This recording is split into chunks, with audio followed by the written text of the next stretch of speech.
ನಮಸ್ಕಾರ ವೀಕ್ಷಕರೇ, ನೀವು ನೋಡ್ತಾ ಇದ್ದೀರಾ ಸಂಪಾದಕ ಯೂಟ್ಯೂಬ್ ಚಾನಲ್. ನಾನು ಸಂಕೇತ್.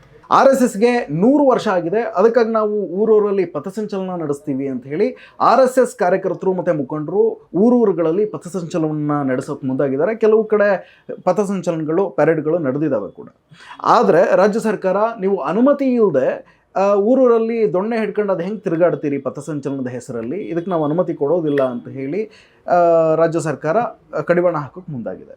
ಈ ವಿಚಾರ ವಿವಾದವಾಗಿ ಮಾರ್ಪಟ್ಟಿದೆ. ಕೋರ್ಟ್ ಮೆಟ್ಲಿಗೆ ಏರಿದ್ದಾರೆ ಎರಡೂ ಕಡೆಯವರು. ಇದೇ ಸಂದರ್ಭದಲ್ಲಿ RSSನ್ನು ಬ್ಯಾನ್ ಮಾಡಬೇಕು ಅನ್ನುವಂತಹ ಚರ್ಚೆ ಕೂಡ ಶುರುವಾಗಿದೆ. ಈ ಎಲ್ಲ ವಿಚಾರಗಳ ಬಗ್ಗೆ ಮಾತನಾಡೋದಕ್ಕೆ ಇವತ್ತಿಗೆ ನಮ್ಮ ಜೊತೆಗೆ ಬಳ್ಳಾರಿ ಲೋಕಸಭಾ ಕ್ಷೇತ್ರದ ಮಾಜಿ ಸಂಸದರಾಗಿರುವಂತಹ VS ಉಗ್ರಪ್ಪನವರಿದ್ದಾರೆ. ಸರ್, ತಮಗೆ ಕಾರ್ಯಕ್ರಮಕ್ಕೆ ಸ್ವಾಗತ. ನಮಸ್ಕಾರ. ಸರ್, RSSನವರು 100 ವರ್ಷ ಆಗಿದೆ ಅವ್ರ ಸಂಘಟನೆಗೆ ಅಂತ ಹೇಳಿ ಪಥಸಂಚಲನ ನಡೆಸಿದ್ರೆ ಈಗ ರಾಜ್ಯದಲ್ಲಿ ಅಧಿಕಾರದಲ್ಲಿರುವಂತಹ ನಿಮ್ಮ ಕಾಂಗ್ರೆಸ್ ಸರ್ಕಾರಕ್ಕೆ ತೊಂದರೆ ಏನು ಅಂತ ನೋಡಿ, ಯಾವುದೇ ಸಂಘಟನೆ ಸಮಾಜಮುಖಿಯಾಗಿ ಕೆಲಸ ಮಾಡಬೇಕು. ಸಮಾಜವನ್ನು ಒಡೆದಾಳ್ತಕ್ಕಂಥ ಪ್ರವೃತ್ತಿಯನ್ನು ತೋರಬಾರ್ದು. ಓಕೆ. RSSಸು 1925 ವಿಜಯದಶಮಿ ದಿವಸ ಎಡ್ಗೇವರ್ ಅವರು ಪ್ರಾರಂಭ ಮಾಡಿದ್ರು ನಾಗ್ಪುರದಲ್ಲಿ. ಈ ಮೊನ್ನೆ 2025 ವಿಜಯದಶಮಿಗೆ RSSಸು 100 ವರ್ಷಗಳನ್ನು ಕಳೆದಿದೆ ಅಥವಾ 100 ವರ್ಷಗಳಾಗಿದೆ ಅನ್ನುವಂಥದ್ದು ಎಲ್ರಿಗೂ ಗೊತ್ತಿರೋವಂಥ ವಿಚಾರ. ಈ ಹಿನ್ನೆಲೆಯಲ್ಲಿ ರಾಷ್ಟ್ರದ ಪ್ರಧಾನಮಂತ್ರಿಗಳು ಅವರು ಸಹ RSS ಬ್ಯಾಕ್ಗ್ರೌಂಡ್ನಿಂದ ಬಂದಂಥವ್ರು, RSSನ ಪ್ರಚಾರಕರಾಗಿದ್ದಂಥವ್ರು, RSSನ ಫುಲ್ ಟೈಮರ್ ಆಗಿ ಕೆಲಸ ಮಾಡಿ ಬೇರೆ ಬೇರೆ ರಾಜಕೀಯ ಸ್ಥಾನಮಾನಗಳನ್ನು BJPನಲ್ಲಿ ಮುಖ್ಯಮಂತ್ರಿ ಮತ್ತು ಈಗ ಪ್ರಧಾನಮಂತ್ರಿಗಳಾಗಿದ್ದಾರೆ. ಹೌದು.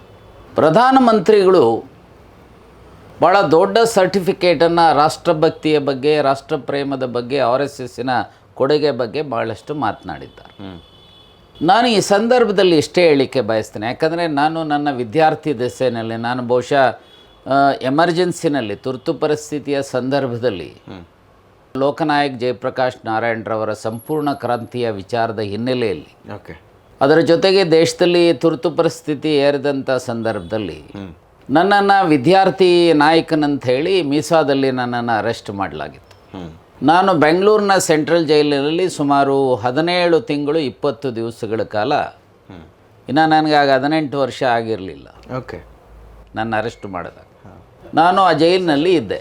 ಸೊ ಆಗ ನಮ್ಮ ಜೊತೆಯಲ್ಲಿ ಸನ್ಮಾನ್ಯ ರಾಮಕೃಷ್ಣ ಹೆಗಡೆ ಅವರು, ಸನ್ಮಾನ್ಯ ದೇವೇಗೌಡರು, ಸನ್ಮಾನ್ಯ Atal Bihari Vajpayee, LK Advani, Madhu Dandavate, Shyamnandan Mishra, PGR Scindia, so Malluru Anandrao, AK Subbaiah, S Mallikarjunaiah, Gunde Shetty, Snehalata Reddy, so ಹೀಗೆ ಯಾರು RSSನ ನಂಬರ್ 2 ಇದ್ದಾರೆ, ದತ್ತಾತ್ರೇಯ ಹೊಸಬಾಳೆ, ಈಗಿರೋವಂಥವ್ರು.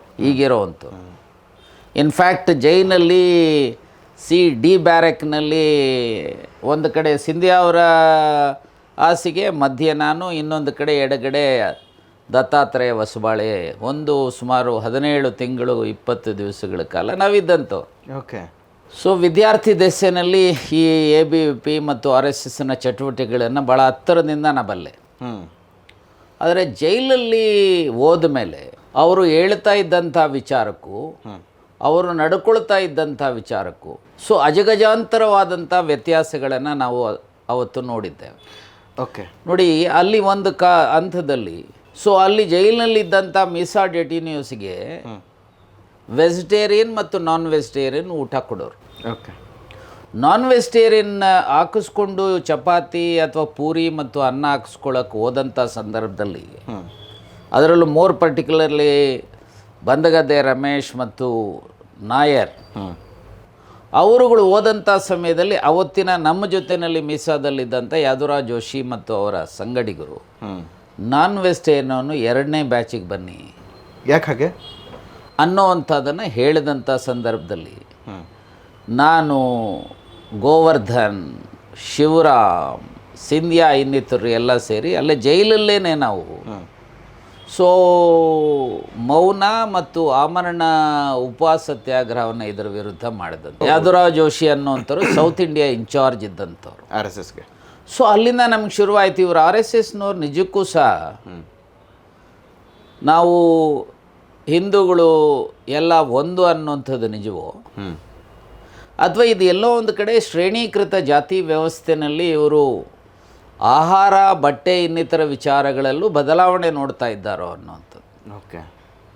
ಅದಾದ ಮೇಲೆ ನಾವು ಆವಾಗ ಅಲ್ಟಿಮೇಟ್ಲಿ ರಾಷ್ಟ್ರೀಯ ನಾಯಕರು ಯಾರಿದ್ದರು, ಸೊ ಆಗ ಮಧು ದಂಡವತೆ, ಶ್ಯಾಮನಂದನ ಮಿಶ್ರಾ, ಅದ್ವಾನಿಯವರು, ಅಷ್ಟೊತ್ತಿಗೆ ಅಟಲ್ ಬಿಹಾರಿ ವಾಜಪೇಯಿ ತಿಹಾರ್ ಜೈಲಿಗೆ ಕಳಿಸಿದ್ರು. ಓಕೆ. ಆಮೇಲೆ ರಾಮಕೃಷ್ಣ ಹೆಗಡೆಯವರು, ದೇವೇಗೌಡರು, ಎ ಕೆ ಸುಬ್ಬಯ್ಯನವರು, ಈ ಥರದವರೆಲ್ಲರೂ ಸೇರಿ ಅಂತಿಮವಾಗಿ ಇಲ್ಲಪ್ಪ ನಿಮ್ಮ ಪಾಡಿಗೆ ನೀವು ಊಟ ಮಾಡಿ ಅವ್ರ ಪಾಡಿಗೆ ಅವರು ಊಟ ಮಾಡ್ತಾರೆ ಅನ್ನೋಂಥ ತೀರ್ಮಾನ ಆದಮೇಲೆ ಜೈಲಲ್ಲಿ ನಡೆದಂಥದ್ದು.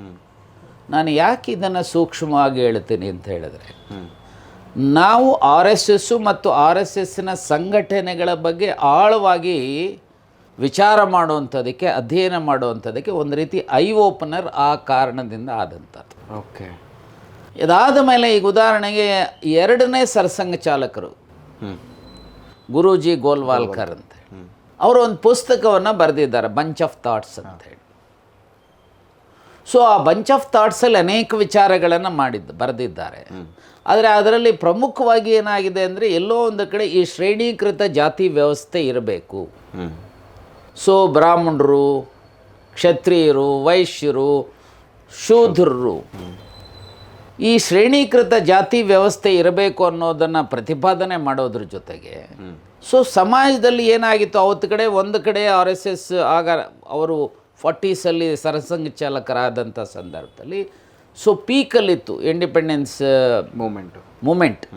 ಸೊ ನನಗೆ ಅನಿಸೋವಂಥದ್ದು ಏನಪ್ಪ ಅಂದರೆ, ಇದು ಒಂದು ಕಡೆ ಅದರ ಇಂಡಿಪೆಂಡೆಂಟ್ ಮೂಮೆಂಟ್ಸನ್ನು ಬಗ್ಗೆ ಅಥವಾ ಜೆ ಪಿ ಮೂಮೆಂಟ್ನ ವಿಚಾರ ಬಗ್ಗೆ ನಂತರ ಹೇಳ್ತಾನೆ. ಯಾವಾಗ ನಾವು ಬಂಚ್ ಆಫ್ ಥಾಟ್ಸನ್ನು ಅಧ್ಯಯನ ಮಾಡಿದ ಮೇಲೆ ಚರ್ಚೆಗಳನ್ನು ಮಾಡಿದಂಥ ಸಂದರ್ಭದಲ್ಲಿ ನೋಡಿ, ಈಗ ಈ ಕಾಲಘಟ್ಟದಲ್ಲೂ ಅವತ್ತಿರ್ಬೋದು ಇವತ್ತು ಇರ್ಬೋದು ಅನೇಕ ಸಂಘಟನೆಗಳು ಆರ್ ಎಸ್ ಎಸ್ನವರು ಪ್ರಾರಂಭ ಮಾಡಿದ್ದಾರೆ. ಸೊ ಆಗ 75ಅಲ್ಲಿ ಪೊಲಿಟಿಕಲಿ ಅವರಿಗೆ ಜನಸಂಘ ಇತ್ತು, 80ಸಲ್ಲಿ ಬಿ ಜೆ ಪಿ ಮಾಡಿದ್ರು. ಹಾಗೆ ವಿಶ್ವ ಹಿಂದೂ ಪರಿಷತ್ ಇರ್ಬೋದು, ಎ ಬಿ ಪಿ ಇರ್ಬೋದು, ಅವ್ರು ನೋಡಿದ್ರೆ ಸಾಂಸ್ಕೃತಿಕ. ಸೊ ಈ ಥರದ ಅನೇಕ ಸಂಘಟನೆಗಳನ್ನು ಮಾಡಿದ್ದಾರೆ. ಸುಮಾರು 42 ಸಂಘಟನೆಗಳು ಈಗ ಆ್ಯಸ್ ಆನ್ ಟುಡೇ ಇದ್ದಾವೆ. ಆರ್ ಎಸ್ ಎಸ್ಸು ಸೇರಿದಂತೆ ಈ 42 ಸಂಘಟನೆಗಳಲ್ಲಿ ಎಲ್ಲಾದರೂ ಸಹ ಹಿಂದೂಗಳು ನಾವೆಲ್ಲ ಒಂದು ಅನ್ನುವಂಥ ಹೇಳೋ ಅಂಥವ್ರು ಯಾರಾದರೂ ಶೋಷಿತ ವರ್ಗದಿಂದ ಬಂದಿರೋವಂಥ ಹಿಂದೂಗಳಲ್ಲಿ ಯಾರಿಗಾದರೂ ಆ ಸಂಘಟನೆಯನ್ನು ಎಡ್ ಮಾಡ್ತಕ್ಕಂಥ ಅವಕಾಶ ಕೊಟ್ಟಿದ್ದಾರೆ? ನನ್ನ ಪ್ರಶ್ನೆ ಕೂಡ ಅದೇ. ಒಂದಾಯ್ತಾ? ಸೊ ನೋಡಿ, ಒಂದು ಹಂತದಲ್ಲಿ ಭಾರತೀಯ ಜನತಾ ಪಾರ್ಟಿಯ ರಾಷ್ಟ್ರೀಯ ಅಧ್ಯಕ್ಷನ ಬಂಗಾರು ಲಕ್ಷ್ಮಣ್ ಅನ್ನುವಂಥ ಒಬ್ಬ ಶೆಡ್ಯೂಲ್ಡ್ ಕಾಸ್ಟ್ನವರಿಗೆ ಆಂಧ್ರದವ್ರಿಗೆ ಕೊಟ್ಟಿತ್ತು. ಅದು ಸ್ಮಾಲ್ ಟರ್ಮ್ ಅದು. ಸೊ ಅವರು ಕೊಟ್ಟಂಥ ಸಮಯದಲ್ಲಿ 5 ಲಕ್ಷವೋ 10 ಲಕ್ಷವೋ ಹಿನ್ನೆಲೆಯಲ್ಲಿ ಅವರ ರಾಜಕೀಯ ಬದುಕನ್ನೇ ಮುಗಿಸಿದ್ರು. ಹೌದು. ನಾನು ಯಾಕೆ ಇದನ್ನು ಉದಾಹರಣೆ ಕೊಡ್ತೀನಿ ಅಂತ ಹೇಳಿದ್ರೆ, ಒಂದು ಊಟದ ವ್ಯವಸ್ಥೆನಲ್ಲೂ ಬದಲಾವಣೆ, ಐ ಮೀನ್ ಡಿಫ್ರೆನ್ಷಿಯೇಟ್ ಮಾಡುವಂಥದ್ದು, ಅಥವಾ ಯಾವುದಾದ್ರೂ ಆರ್ಗನೈಸೇಷನ್ಗೆ ಹೆಸರಿಗೆ ತರುವಂಥ ಪ್ರಯತ್ನ ಮಾಡಿದ್ರೆ ಅವರನ್ನು ಎಲ್ಲೋ ಒಂದು ಕಡೆ ಈ ರೀತಿ ಪಾತಾಳಕ್ಕೆ ತಳ್ಳುವಂಥದ್ದು, ಮುಗಿಸುವಂಥದ್ದು, ಇದನ್ನು ನೋಡುವಂಥದ್ದು ಒಂದಾದರೆ, ನಾವು ಹೀಗೆ ಅಧ್ಯಯನ ಮಾಡುವಂಥ ಸಂದರ್ಭದಲ್ಲಿ ಮತ್ತು ಇವರ ಜೊತೆಯಲ್ಲಿ ಚರ್ಚೆಗಳನ್ನು ಮಾಡುವಂಥ ಸಂದರ್ಭದಲ್ಲಿ ಸೊ ಎಂದೂ ಸಹ ಆರ್ ಎಸ್ ಎಸ್ ಕಚೇರಿನಲ್ಲಿ ರಾಷ್ಟ್ರಧ್ವಜ ಆಗ್ತಾ ಇರಲಿಲ್ಲ. ಯಾಕೆ ಆಗ್ತಿರ್ಲಿಲ್ಲ ಅಂತೀರಿ? ಅವರಿಗೆ ಅವರ ಧ್ವಜ ಅಂತ ಅಂದರೆ ಭಗವಾ ಧ್ವಜ. ಎಂದೂ ಸಹ ರಾಷ್ಟ್ರಗೀತೆ ಆಡ್ತಾ ಇರಲಿಲ್ಲ. ಇನ್ಫ್ಯಾಕ್ಟ್ ಸೊ ಎಂದೂ ಸಹ ಗಾಂಧೀಜಿಯವರ ಬಗ್ಗೆ ಮಾತನಾಡ್ತಾ ಇರಲಿಲ್ಲ, ನೆಹರು ಬಗ್ಗೆ ಮಾತನಾಡ್ತಾ ಇರಲಿಲ್ಲ, ಈವನ್ ವಲ್ಲಭಾಯ್ ಪಟೇಲ್ರ ಬಗ್ಗೆನೂ ಮಾತನಾಡ್ತಾ ಇರಲಿಲ್ಲ. ಸ್ವಾತಂತ್ರ್ಯ ಚಳುವಳಿಯ ಹೋರಾಟಗಾರರು ಯಾರಿದ್ದಾರೆ ಯಾರ ಬಗ್ಗೆನೂ ಸಹ ಆರ್ ಎಸ್ ಎಸ್ ಶಾಖೆಗಳಲ್ಲಾಗಲಿ ಆರ್ ಎಸ್ ಎಸ್ ಬೈಠಕಗಳಲ್ಲಾಗಲಿ ಚರ್ಚೆ ಆಗ್ತಾ ಇರಲಿಲ್ಲ. ಸೊ ಇವ್ರಿಗೇನಾಗಿತ್ತು ಅಂತ ಹೇಳಿದ್ರೆ, ಇವರು ಯಾರು ಸ್ವಾತಂತ್ರ್ಯ ಚಳುವಳಿಯ ರೂವಾರಿಗಳಾಗಿದ್ದರು ಅವ್ರ ಬಗ್ಗೆ ಆಗಲಿ, ಆ ಸ್ವಾತಂತ್ರ್ಯ ಚಳುವಳಿಯ ಹಿನ್ನೆಲೆಯಲ್ಲಿ ಬಂದಂಥ ರಾಷ್ಟ್ರಧ್ವಜ ಇರ್ಬೋದು, ರಾಷ್ಟ್ರಗೀತೆ ಇರ್ಬೋದು, ದೇಶಕ್ಕೆ ನಂತರ ಆಡಳಿತವನ್ನು ನಡೆಸ್ತಕ್ಕಂಥ ದೃಷ್ಟಿಯಿಂದ ಬಂದಂಥ ಭಾರತದ ಸಂವಿಧಾನ ಡಾಕ್ಟರ್ BR ಅಂಬೇಡ್ಕರ್ ಮತ್ತು ಅವರ ಟೀಮ್ ಕೊಟ್ಟಂಥದ್ರ ಬಗ್ಗೆ ಎಂದೂ ಸಹ ಅದರ ಬಗ್ಗೆ ಗೌರವವಾಗಲಿ ಅದನ್ನು ಪಾಲಿಸುವಂಥದ್ದಾಗಲಿ RSSನಲ್ಲಿ ಮಾಡ್ತಾ ಇರಲಿಲ್ಲ. ಇದೊಂದು ಕಡೆ ಆದರೆ ನೋಡಿ, ಈಗ ಪಾಪ ಪ್ರಧಾನಮಂತ್ರಿಗಳು 100ನೇ ವರ್ಷದಲ್ಲಿ ಭಾಳ ದೊಡ್ಡ ಸರ್ಟಿಫಿಕೇಟ್ ಕೊಟ್ಟಿದ್ದಾರೆ RSSಗೆ. ಯಾಕಂದರೆ RSSನ ಬೆನಿಫಿಷರಿ ಅವರು, ಅದರಿಂದ ಬೆನಿಫಿಟ್ ಪಡೆದಿದ್ದಾರೆ, ಮುಖ್ಯಮಂತ್ರಿಗಳಾಗಿದ್ದಾರೆ, ಪ್ರಧಾನಮಂತ್ರಿಗಳಾಗಿದ್ದಾರೆ. ಆದರೆ ನಾನು ಸರ್ಟಿಫಿಕೇಟ್ ಕೊಡಿಯಪ್ಪ, ಆದರೆ ನನ್ನ ಪ್ರಶ್ನೆ ನನ್ನ ಅನೇಕರು ಕೇಳ್ತಾರೆ, ಇಡೀ ವಿಶ್ವದಲ್ಲಿ ಅತಿ ದೊಡ್ಡ ಆರ್ಗನೈಸೇಷನ್ ಅಂತಿರಲ್ವಾ, ನಮ್ಮ ದೇಶದ ಕಾನೂನು ರೀತಿ ಯಾವುದೇ ಆರ್ಗನೈಸೇಷನ್? ಆ ಪ್ರಶ್ನೆ ನಾನೇ ಕೇಳ್ಬಿಡ್ತೀನಿ ನಿಮಗೆ. ಏನು ಅಂದರೆ, ನೀವು ಹೇಳೋದು ಹಾಗೇನೆ ರೂಢಿನಲ್ಲಿ ಇವಾಗ ಮಾತುಗಳಲ್ಲಿ ಇರೋ ಪ್ರಕಾರ ದೇಶದಲ್ಲೇ ಅತಿ ದೊಡ್ಡ ಸಂಘಟನೆ, ಜಗತ್ತಿನಲ್ಲೇ ಅತಿ ದೊಡ್ಡ ಸಂಘಟನೆ ಅಂತ ಕರೆಸ್ಕೊಳ್ಳುವಂತಹ RSS ಇವತ್ತಿನವರೆಗೂ ರಿಜಿಸ್ಟರ್ ಆಗಿಲ್ಲ. ಅದರ ಲೆಕ್ಕಪತ್ರಗಳೇನು, ಎಷ್ಟು ಜನ ಏನು ಕತೆ, ಒಂದು ಮಾಹಿತಿ ಇಲ್ಲ, ಸಾರ್ವಜನಿಕವಾಗೂ ಇಲ್ಲ, ಸರ್ಕಾರಕ್ಕೂ ಇಲ್ಲ. ಏನು ಕತೆ ಇದು? ನಾನು ಅದಕ್ಕೆ ಹೇಳೋವಂಥದ್ದು, ನೋಡಿ 100 ವರ್ಷಗಳ ಸಂಘಟನೆ. ಸೊ ಪ್ರೈಮ್ ಮಿನಿಸ್ಟರ್ ಆ ಸಂಘಟನೆಯಿಂದ ಬಂದಂಥವ್ರು, ಕೇಂದ್ರದಲ್ಲಿ ಬಹುತೇಕ ಎಲ್ಲ ಮಂತ್ರಿಗಳು ಸಹ ಈಗಿರುವಂಥವ್ರು ಆ ಸಂಘಟನೆಯಿಂದ ಬಂದಿರೋರು, ವಿಶ್ವದಲ್ಲೇ ಅತಿ ದೊಡ್ಡ ಸಂಘಟನೆ ಅಂತ ಹೇಳುವಂಥವ್ರು, ಪ್ರಧಾನಮಂತ್ರಿಗಳಾಗಲಿ ಅಥವಾ ಕೇಂದ್ರದ ಮಂತ್ರಿಗಳಾಗಲಿ ಸಂವಿಧಾನದ ಆಶಯಗಳನ್ನು ಎತ್ತಿಡಿತೇವೆ ಅಂತ ತೆಗೆದುಕೊಡ್ತಾರೆ.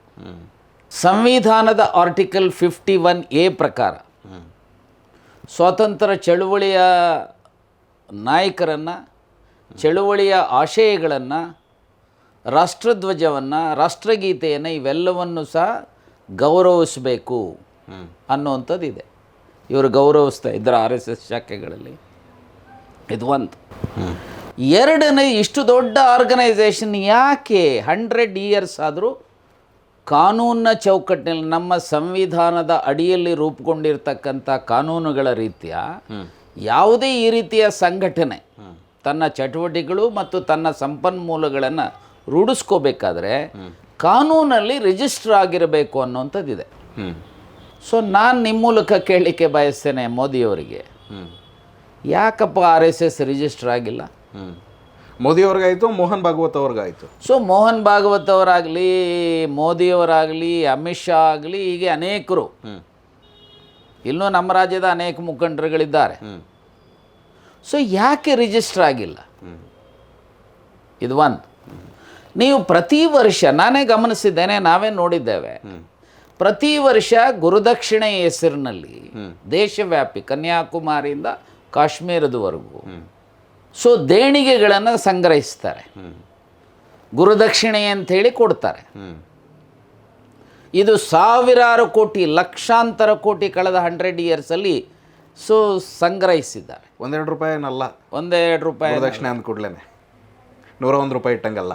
ಸೊ 101 ಇಟ್ಟಿರ್ಬೋದು, 1,01 ಇಟ್ಟಿರ್ಬೋದು, 10 ಲಕ್ಷನೂ ಕೊಟ್ಟಿರುವಂಥವ್ರು ಇರ್ಬೋದು, ದೊಡ್ಡ ದೊಡ್ಡವರು, ಓಕೆ, ಅಂದರೆ ಶ್ರೀಮಂತರು. ಸೊ ಹಾಗಾಗಿ ನಾನು ಏನು ಹೇಳೋದು ಅಂತ ಹೇಳಿದ್ರೆ, ಈ ಸಾವಿರಾರು ಅಥವಾ ಲಕ್ಷಾಂತರ ಕೋಟಿ ಗುರುದಕ್ಷಿಣೆಯ ರೂಪದಲ್ಲಿ ಸಂಗ್ರಹಣೆ ಮಾಡಿರುವಂಥದ್ದು ಇದೆಯಲ್ಲ, ಇದಕ್ಕೆ ಅಕೌಂಟ್ ಯಾಕೆ ಕೊಟ್ಟಿಲ್ಲ? ಎಲ್ಲಿ ಹೋಯಿತು, ಏನು ಖರ್ಚು? ಈಗಲೂ ಸುಮಾರು ಈಗ 42 RSSನ ವಿವಿಧ ಸಂಘಟನೆಗಳಿದ್ದ. ಅದರಲ್ಲಿ ಸುಮಾರು ನನಗಿರುವಂಥ ಮಾಹಿತಿ ಪ್ರಕಾರ ಸುಮಾರು 3,800ಕ್ಕೂ ಹೆಚ್ಚು ಜನ ಅವರ ಫುಲ್ ಟೈಮರ್ಸ್ ಇದ್ದಾರೆ, ಪ್ರಚಾರಕರು. ನಾನು ವಿದ್ಯಾರ್ಥಿ ದೆಸೆಯಲ್ಲಿದ್ದಾಗ ಎಲ್ಲ ಪ್ರಚಾರಕರು ಸೈಕಲಲ್ಲಿ ಹೋಗೋರು. ಓಕೆ, ಅವರು RSSನ ಕಾಕಿ ಚಡ್ಡಿ ಹಾಕ್ಕೊಳ್ಳೋರು, ಓಕೆ, ಕರಿ ಟೋಪಿ ಹಾಕ್ಕೊಳ್ಳೋರು. ಸೊ ವಾರದ ಮನೆ ಮಾಡಿ ಪ್ರಚಾರಕರು ಜೀವನ ನಡೆಸೋರು. ಈಗ ಬಹುತೇಕ RSS ಕಚೇರಿಗಳು ಹೈಟೆಕ್ ಆಗಿದ್ದಾವೆ. ಈಗ ಯಾವ ಸೈಕಲ್ಲು ಇಲ್ಲ, ಈಗೆಲ್ಲ ಹೈಟೆಕ್ ವೆಹಿಕಲ್ಸು, ಕಾರುಗಳು. ಸೊ ಅಂದರೆ ನಾನು ಯಾಕೆ ಜಸ್ಟ್ ಇದು ಉದಾಹರಣೆ ಕೊಟ್ಟೆ ಅಂತ ಹೇಳಿ, ಪ್ರಚಾರಕರು ಕಾರಿನಿಂದ ಬರೋಕ್ಕೆ ಸಾಧ್ಯ ಅಥವಾ ಸೊ ಇವರ ವೆಚ್ಚ ಎಲ್ಲಿಂದ ಬರ್ತಾ ಇದೆ? ಇದು ಯಾಕೆ ಇವತ್ತು ಅಕೌಂಟ್ ಕೊಡ್ತಾ ಇಲ್ಲ? ನಾನು ಇಷ್ಟೇ ಕೇಳುವಂಥದ್ದು, ಇಷ್ಟೊಂದು ದೊಡ್ಡ ಆರ್ಗನೈಸೇಷನ್ ರಿಜಿಸ್ಟರ್ ಮಾಡಿಕೊಳ್ಳದೆ ಇರುವಂಥದ್ದು ರಾಷ್ಟ್ರಭಕ್ತಿನ, ಅಥವಾ ಇದನ್ನು ರಾಷ್ಟ್ರಭಕ್ತಿ ಅಂತ ಕರಿತಿರೋ ಅಥವಾ ರಾಷ್ಟ್ರದ್ರೋಹ ಅಂತ ಕರೀತಿರೋ ಅಥವಾ ಸಂವಿಧಾನ ದ್ರೋಹ ಅಂತ ಕರೀತಿರೋ, ದೇಶದ ಲಕ್ಷಾಂತರ ಕೋಟ್ಯಾಂತರ ಜನರಿಂದ ಹಣ ಸಂಗ್ರಹಣೆ ಮಾಡ್ತಿರಲ್ಲ, ಅದಕ್ಕೆ ಅಕೌಂಟೆಬಿಲಿಟಿ ಅಥವಾ ಆಡಿಟ್ ಆಗಿ ಟ್ಯಾಕ್ಸ್ ಕಟ್ಟದೇ ಇರೋವಂಥದ್ದು ಏನಂತ ಕರಿಬೇಕು? ದೇಶಪ್ರೇಮ ಅಂತ ಕರಿಬೇಕಾ? ಸಾಧ್ಯನೇ ಇಲ್ಲ ಹಂಗೆ ಕರೆಯೋಕ್ಕೆ. ದೇಶಭಕ್ತಿ ಅಂತ ಕರಿಬೇಕಾ? ಇದು ದೇಹದ್ರೋಹದ ಕೆಲಸ ಅಂತ ಕರಿಬೇಕು, ಏನಂತ ಕರಿಬೇಕು? ಸೊ ಹೀಗೆ ಇರಬೇಕಾದ್ರೆ ಇನ್ನೊಂದು ಕಡೆ ಒಂದು ನಾವು ಗಮನಿಸಬೇಕಾಗತ್ತೆ, ಇವತ್ತು ಭಾಳ 100 ಇಯರ್ಸಲ್ಲಿ ಬಹುದೊಡ್ಡ ಸಾಧನೆ ಮಾಡಿದ್ದೇವೆ ಅನ್ನುವಂಥ ಮಾತನ್ನು ಹೇಳ್ತಾರೆ. ನಾನು ನಿಮ್ಮ ಮೂಲಕ ಕೇಳ್ತೇನೆ, ಮಿಸ್ಟರ್ ಮೋದಿ ಭಾಗವತರನ್ನು ಅಥವಾ ನನ್ನ ಜೊತೆಯಲ್ಲಿ ಇದ್ದಂಥ ದತ್ತಾತ್ರೇಯ ಹೊಸಬಾಳೆಯವರನ್ನು, ಎಸ್, ಈ ದೇಶದಲ್ಲಿ ತುರ್ತು ಪರಿಸ್ಥಿತಿ ಘೋಷಣೆ ಮಾಡಿದಂಥ ಸಂದರ್ಭದಲ್ಲಿ ಒಂದಿಷ್ಟು ಹೋರಾಟ ಮಾಡಿ ಜೈಲಿಗೆ ಬಂದಿದ್ದೀರಿ. ಅದನ್ನು ಬಿಟ್ಟರೆ ಸ್ವಾತಂತ್ರ್ಯ ಚಳುವಳಿಯಲ್ಲಿ ನೀವ್ಯಾರೂ ಭಾಗಿಯಾಗಿಲ್ಲ. ಈ ದೇಶದ ಸಂವಿಧಾನ ತರುವಂಥದ್ರಲ್ಲಿ ನಿಮ್ಮ ಪಾತ್ರ ಇಲ್ಲ. ಈ ದೇಶದ ರಾಷ್ಟ್ರಗೀತೆ ಮಾಡುವಂಥದ್ರಲ್ಲಿ ನಿಮ್ಮ ಪಾತ್ರ ಇಲ್ಲ. ಈ ದೇಶದ ರಾಷ್ಟ್ರಧ್ವಜದ ತರುವಂಥದ್ರಲ್ಲಿ ನಿಮ್ಮ ಪಾತ್ರ ಇಲ್ಲ. ನೀವು ಇದಕ್ಕೆಲ್ಲದಕ್ಕೂ ವಿರುದ್ಧವಾಗಿ, ಸಂವಿಧಾನ ಅಂತಂದರೆ ಮನುಧರ್ಮಶಾಸ್ತ್ರ ನಿಮ್ಮದು, ರಾಷ್ಟ್ರಧ್ವಜ ಅಂದರೆ ನಿಮ್ಮ ಕಚೇರಿನಲ್ಲಿ ಆರಿಸುವಂಥದ್ದು ಕಾವ್ಯ ಧ್ವಜ, ನಿಮ್ಮ ರಾಷ್ಟ್ರಗೀತೆ ಅಂತ ಹೇಳಿದ್ರೆ ನಮಸ್ತೆ ಸದಾ ವತ್ಸಲೆ ನಿಮ್ಮದು, ಜನಗಣಮನ ಅಲ್ಲ. ಹೀಗೆ ನಮ್ಮ ದೇಶದ ವ್ಯವಸ್ಥೆಗೆ ವಿರುದ್ಧವಾದಂಥ ಪ್ರವೃತ್ತಿಯನ್ನು ಇವತ್ತು RSSನವರು ತೋರ್ತಾ ಇದ್ದಾರೆ. ಇದೊಂದು ಕಡೆ ಆದರೆ, ಸೊ 100 ವರ್ಷದಲ್ಲಿ ನಾವು ಅದನ್ನು ಮಾಡಿದ್ವಿ, ಇದನ್ನು ಮಾಡಿದ್ವಿ, ಅಲ್ಲಿ ಫ್ಲಡ್ಸ್ ಬಂದಾಗ ಹೋದ್ವಿ, ಅಲ್ಲಿ ಬರ ಬಂದಾಗ ಹೋದ್ವಿ ಅಂತ ಹೇಳ್ತಾರೆ. ಹೌದು. ನಾನು ನಿಮ್ಮ ಮೂಲಕ ಕೇಳ್ತೀವಿ, ಇವತ್ತು ನಮ್ಮ ರಾಜ್ಯದಲ್ಲಿ ಅನೇಕ ಜಿಲ್ಲೆಗಳಲ್ಲಿ, ಬೀದರ್ ಇರ್ಬೋದು, ಗುಲ್ಬರ್ಗ ಇರ್ಬೋದು, ರಾಯಚೂರು ಇರ್ಬೋದು, ಕೊಪ್ಪಳ ಇರ್ಬೋದು, ಈಗ ಭಾಳ ದೊಡ್ಡ ಮಳೆ ಬಿದ್ದು ರೈತರಿಗೆ, ಸಾಮಾನ್ಯ ಜನರು ಬದುಕು ದುಸ್ತರ ಆಗಿದೆ. ಏನಪ್ಪ ಕಾಂಟ್ರಿಬ್ಯೂಷನ್ ನಿಮ್ಮದು? ನಿಮ್ಮ ಪ್ರಧಾನಮಂತ್ರಿಗಳನ್ನಾದರೂ ಬಂದು ಇಲ್ಲಿ ಸಮೀಕ್ಷೆ ಮಾಡಿ ಪರಿಹಾರ ಕೊಡುವಂಥ ರೀತಿಯಲ್ಲಾದರೂ ಏನಾದರೂ ಒತ್ತಾಯ ಮಾಡಿದ್ರಾ? ನೋಡಿ, 2009ರಲ್ಲಿ ನಾನು ವಿರೋಧ ಪಕ್ಷದ ನಾಯಕನಿದ್ದೆ ವಿಧಾನ ಪರಿಷತ್. ಹಾಗೆ ಸನ್ಮಾನ್ಯ ಸಿದ್ದರಾಮಯ್ಯನವರು ಅಸೆಂಬ್ಲಿನಲ್ಲಿ ವಿರೋಧ ಪಕ್ಷದ ನಾಯಕರಿದ್ದರು. ಐ ಥಿಂಕ್ ಅಕ್ಟೋಬರ್ 27, 28, 29, 2009 ಅದೇ ಭಾಗದಲ್ಲಿ ಬಿಜಾಪುರ, ಬಾಗಲಕೋಟೆ, ಕೊಪ್ಪಳ, ಬಳ್ಳಾರಿ, ರಾಯಚೂರು ಈ ಭಾಗದಲ್ಲಿ ಹೆವಿ ಫ್ಲಡ್ಸ್ ಬಂದು ರೈತರ ಬೆಳೆಗಳು ನಾಶ ಆಗಿದೆ. ಹೌದು. ಆಗ ಸನ್ಮಾನ್ಯ ಯಡಿಯೂರಪ್ಪನವರು ರಾಜ್ಯದ ಮುಖ್ಯಮಂತ್ರಿಗಳು, ನಾನು ಸಿದ್ದರಾಮಯ್ಯ ವಿರೋಧ ಪಕ್ಷದ ನಾಯಕರು. ಅವರು ಪಾಪ ಯಡಿಯೂರಪ್ಪನವರು ಮೈಸೂರಲ್ಲಿ ಸುತ್ತೂರು ಮಠದಲ್ಲಿ ಯಾವುದೋ ಈ ಯೋಗ ಶಿಬಿರ ನಡೀತಾ ಇರಬೇಕಾದ್ರೆ ಅಲ್ಲಿ ಯೋಗಾಸನ ಮಾಡಿಕೊಂಡಿದ್ದರು. ಆಗ ನಾವುಗಳೆಲ್ಲ ಒತ್ತಡ ತಂದು ಸರ್ಕಾರದ ಪರವಾಗಿ ಧ್ವನಿಯಾಗಿ, ರಾಜ್ಯದ ಜನರ ಪರವಾಗಿ ಧ್ವನಿಯಾಗಿ, ಆಗಿನ ಪ್ರಧಾನಮಂತ್ರಿಗಳ ಮೇಲೆ ಮತ್ತು ಆಗಿನ AICC ಅಧ್ಯಕ್ಷರಾದಂಥ ಸೋನಿಯಾಜಿಯವರ ಮೇಲೆ ಒತ್ತಡ ತಂದು ಅವರು ವೈಮಾನಿಕ ಸಮೀಕ್ಷೆ ಮಾಡಬೇಕು ಒತ್ತಡ ತಂದಂಥ ಹಿನ್ನೆಲೆಯಲ್ಲಿ ಐ ಥಿಂಕ್ ನವಂಬರ್ ಇರಬೇಕು, November 4th or 5th 2009. So ಸೋನಿಯಾಜಿಯವರು ಡಾಕ್ಟರ್ ಮನಮೋಹನ್ ಸಿಂಗ್ರವರು ಅವತ್ತಿನ ಪ್ರಧಾನಮಂತ್ರಿಗಳು ವೈಮಾನಿಕ ಸಮೀಕ್ಷೆಯನ್ನು ಮಾಡಿ ಆ ಭಾಗದಲ್ಲಿ ರಾಯಚೂರಿನಲ್ಲಿ ಸ್ಪಾಟಲ್ಲಿ 1,500 ಕೋಟಿ ವಿಶೇಷ ಅನುದಾನವನ್ನು ಡಿಕ್ಲೇರ್ ಮಾಡೋದ್ರು. ಇದು ಇತಿಹಾಸ ಕಾಲಘಟ್ಟದಲ್ಲಿ ನೋಡಲಿಕ್ಕೆ ಸಾಧ್ಯತೆ ಇದೆ. ಈಗ ನೀವೇನು ಮಾಡ್ತಾ ಇದ್ದೀರಿ? ಎಸ್, ನೀವು ಜನಪರವಾಗಿದ್ದೀರಿ, ಸಮಾಜದ ಪರವಾಗಿದ್ದರೆ, ರೈತರ ಪರವಾಗಿದ್ದರೆ, ಹಳ್ಳಿಗಾಡಿನ ಜನರ ಪರವಾಗಿದ್ದರೆ ಯಾಕೆ ಸ್ವಾಮಿ ಇದನ್ನು ಮಾಡ್ತಾ ಇಲ್ಲ? ಇದು ಒಂದು. ಎರಡನೇದು, ಕಳೆದ 100 ವರ್ಷಗಳಲ್ಲಿ ಈ ಸಮಾಜದಲ್ಲಿರುವಂಥ ಬಡತನದ ಬಗ್ಗೆ, ಬಡತನ ನಿರ್ಮೂಲನೆ ಮಾಡಲಿಕ್ಕೆ ಏನು ಪ್ರಯತ್ನ ಮಾಡಿದ್ದಾರೆ? ಈ ಸಮಾಜದಲ್ಲಿರುವಂಥ ನಿರುದ್ಯೋಗ ಸಮಸ್ಯೆ ಪರಿಹಾರ ಮಾಡಲಿಕ್ಕೆ ಏನು ಪ್ರಯತ್ನ ಮಾಡಿದ್ದಾರೆ? ಈ ದೇಶದ ಜನರಲ್ಲಿ ಸಾಮರಸ್ಯವನ್ನು ರೂಢಿಸ್ತಕ್ಕಂಥದಕ್ಕೆ ಏನು ಪ್ರಯತ್ನ ಮಾಡಿದ್ದಾರೆ? ಹೆಂಗಿದ್ರು ಸಾಂಸ್ಕೃತಿಕ ಸಂಘಟನೆ ಅಂತ ಹೇಳ್ಕೊತಾರಲ್ವಾ? ಆಯ್ತಲ್ಲ, ಯಾವುದೇ ಸಂಘಟನೆ ಅಂತ ಹೇಳ್ಕೊಂಡ್ರು ಏನು ಪ್ರಯತ್ನ ಮಾಡಿದ್ದಾರೆ? ಈ ದೇಶದ ಯಾವ ಗಡಿಗಳಿದ್ದಾವೆ ಆ ಗಡಿಗಳ ರಕ್ಷಣೆ ಮಾಡುವಂಥದಕ್ಕೆ ಏನು ಪ್ರಯತ್ನ ಮಾಡಿದ್ದೀರಿ? ನಮ್ಮ ಗಡಿಗಳನ್ನು ರಕ್ಷಣೆ ಮಾಡುವಂಥ ಗುರುತರವಾದಂಥ ಜವಾಬ್ದಾರಿ ಮತ್ತು ಕಾರ್ಯವನ್ನು ನಿರ್ವಹಣೆ ಮಾಡಿರುವಂಥವ್ರು ನಮ್ಮ ಸೇನಾನಿಗಳು, ನಮ್ಮ ಸೈನಿಕರು. ಅವರಿಗೆ ನಾವು ಎಷ್ಟು ಕೋಟಿ ಕೋಟಿ ನಮನಗಳನ್ನು ಅರ್ಪಿಸೋದು ಸಾಲದು. ನೀವೇನು ಮಾಡಿದ್ದೀರಿ? ಈಗ ಬಾಯಿಗೆ ಬಂದಂಗೆ ಕಾಶ್ಮೀರ ಹಾಗೆ, ಸೊ ಹಾಗೆ ಪಾಕಿಸ್ತಾನ ಆಕ್ರಮಿತ ಕಾಶ್ಮೀರ ಹೀಗೆ, ಅದು ಇದು ನೆಹರು ಸ್ಟ್ಯಾಂಡ್ ಇದು, ವಲ್ಲಭಾಯ್ ಪಟೇಲ್ರ ಸ್ಟ್ಯಾಂಡ್ ಇದು, ಆ ಸ್ಟ್ಯಾಂಡ್ ಇದು, ಈ ಸ್ಟ್ಯಾಂಡ್ ಇದು ಅಂಥೇಳಿ ಉಡಾಫೆ ಹೊಡಿತಾ ಇದ್ರು. ಅರೆ ಅವತ್ತು 1947 ಇದ್ದಂಥ ಪರಿಸ್ಥಿತಿನಲ್ಲಿ ದೇಶವನ್ನು ರಕ್ಷಣೆ ಮಾಡುವಂಥ ರೀತಿಯಲ್ಲಿ ಎಲ್ಲರೂ ಗಾಂಧೀಜಿಯವರಿಂದ ಹಿಡಿದು, ನೆಹರುವಿಂದ ಹಿಡಿದು, ವಲ್ಲಭಾಯ್ ಪಟೇಲ್ರಿಂದ ಹಿಡಿದು ಕಾಂಗ್ರೆಸ್ಸಿನ ಎಲ್ಲರೂ ಸಹ ಸಮಗ್ರ ಭಾರತವನ್ನು ರಕ್ಷಣೆ ಮಾಡತಕ್ಕಂಥ ದೃಷ್ಟಿಯಿಂದ ಏನೆಲ್ಲ ಕ್ರಮಗಳನ್ನು ತೆಗೆದುಕೋಬೇಕೋ ಅದನ್ನು ತೆಗೆದುಕೊಂಡಿದ್ದಾರೆ. ನೀವು ಏನೂ ಮಾಡದೆ, ಯಾವ ತ್ಯಾಗ ಬಲಿದಾನಗಳು ಮಾಡದೆ, ಸ್ವಾತಂತ್ರ್ಯ ಚಳವಳಿಯಲ್ಲಿ ಲಕ್ಷಾಂತರ ಜನ ತ್ಯಾಗ ಬಲಿದಾನಗಳನ್ನು ಮಾಡಿದ್ದಾರೆ. ಆದರೆ ನೆಹರು ಅವ್ರದ್ದೋ ಅಥವಾ ಗಾಂಧಿ ಅವ್ರದ್ದೋ ಏನು ಕಾಂಟ್ರಿಬ್ಯೂಷನ್ನೇ ಇಲ್ಲ ಅನ್ನೋ ರೀತಿಯಲ್ಲಿ ಇವತ್ತು ನೋಡಿ ಏನಾಗುತ್ತೆ ಅಂತ ಹೇಳಿದ್ರೆ, ಈ ಉಡಾಫೆಯ ಮಾತುಗಳು ಆಡೋದು ಭಾಳ ಸಹಜ. ನೆಹರು ಎಷ್ಟು ಕಾಲ ಇವರು ಜೈಲಲ್ಲಿ ಇದ್ದರು ಅನ್ನೋದ್ರ ಅರಿವಾದರೂ ಇವ್ರಿಗಿದೆಯಾ? ಎಷ್ಟು ಹೋರಾಟ ಮಾಡಿ ಗಾಂಧಿ ಇರ್ಬೋದು, ನೆಹರು ಇರ್ಬೋದು, ವಲ್ಲಭಾಯ್ ಪಟೇಲ್ ಇರ್ಬೋದು, ಹೀಗೆ ಅನೇಕ ಜನ ಹೋರಾಟದ ಹಿನ್ನೆಲೆಯಲ್ಲಿ ಜೈಲಿಗೆ ಹೋದಂಥವ್ರು. ನೀವೇನರಪ್ಪ ಮಾಡಿದ್ದೀರಿ? ಸೊ ಹಾಗಾಗಿ ಸಾಮಾಜಿಕವಾಗಿ, ಶೈಕ್ಷಣಿಕವಾಗಿ, ಆರ್ಥಿಕವಾಗಿ ಸಮಪಾಲು ಸಮಬಾಳು ಸಮಾನ ಅವಕಾಶದ ಸಮಾಜವನ್ನು ಈಗ ಭಾಳ ಮಾತನಾಡ್ತಾರೆ ರಾಮನ ಬಗ್ಗೆ. ಗಾಂಧೀಜಿಯವರು ಬಯಸಿದ್ದು ರಾಮರಾಜ್ಯ ಅಂದರೆ BJP ಬಯಸಿದ ರಾಮರಾಜ್ಯ ಅಲ್ಲ. ಗಾಂಧೀಜಿಯವರು ಬಯಸಿದಂಥ ರಾಮರಾಜ್ಯ ಮಹರ್ಷಿ ವಾಲ್ಮೀಕಿ ತನ್ನ ರಾಮಾಯಣದ ಮೂಲಕ, ಅವರ ರಾಮಾಯಣದ ಏನು ಸುಮಾರು 24,000 ಶ್ಲೋಕಗಳಿದ್ದಾವೆ, 500 ಸರ್ಗಗಳಿದ್ದಾವೆ, 7 ಕಾಂಡಗಳಿದ್ದಾವೆ. ಅಯೋಧ್ಯಾಕಾಂಡ ಸರ್ಗ 100ರಲ್ಲಿ ಸುಮಾರು 87 ಶ್ಲೋಕಗಳಿದ್ದಾವೆ.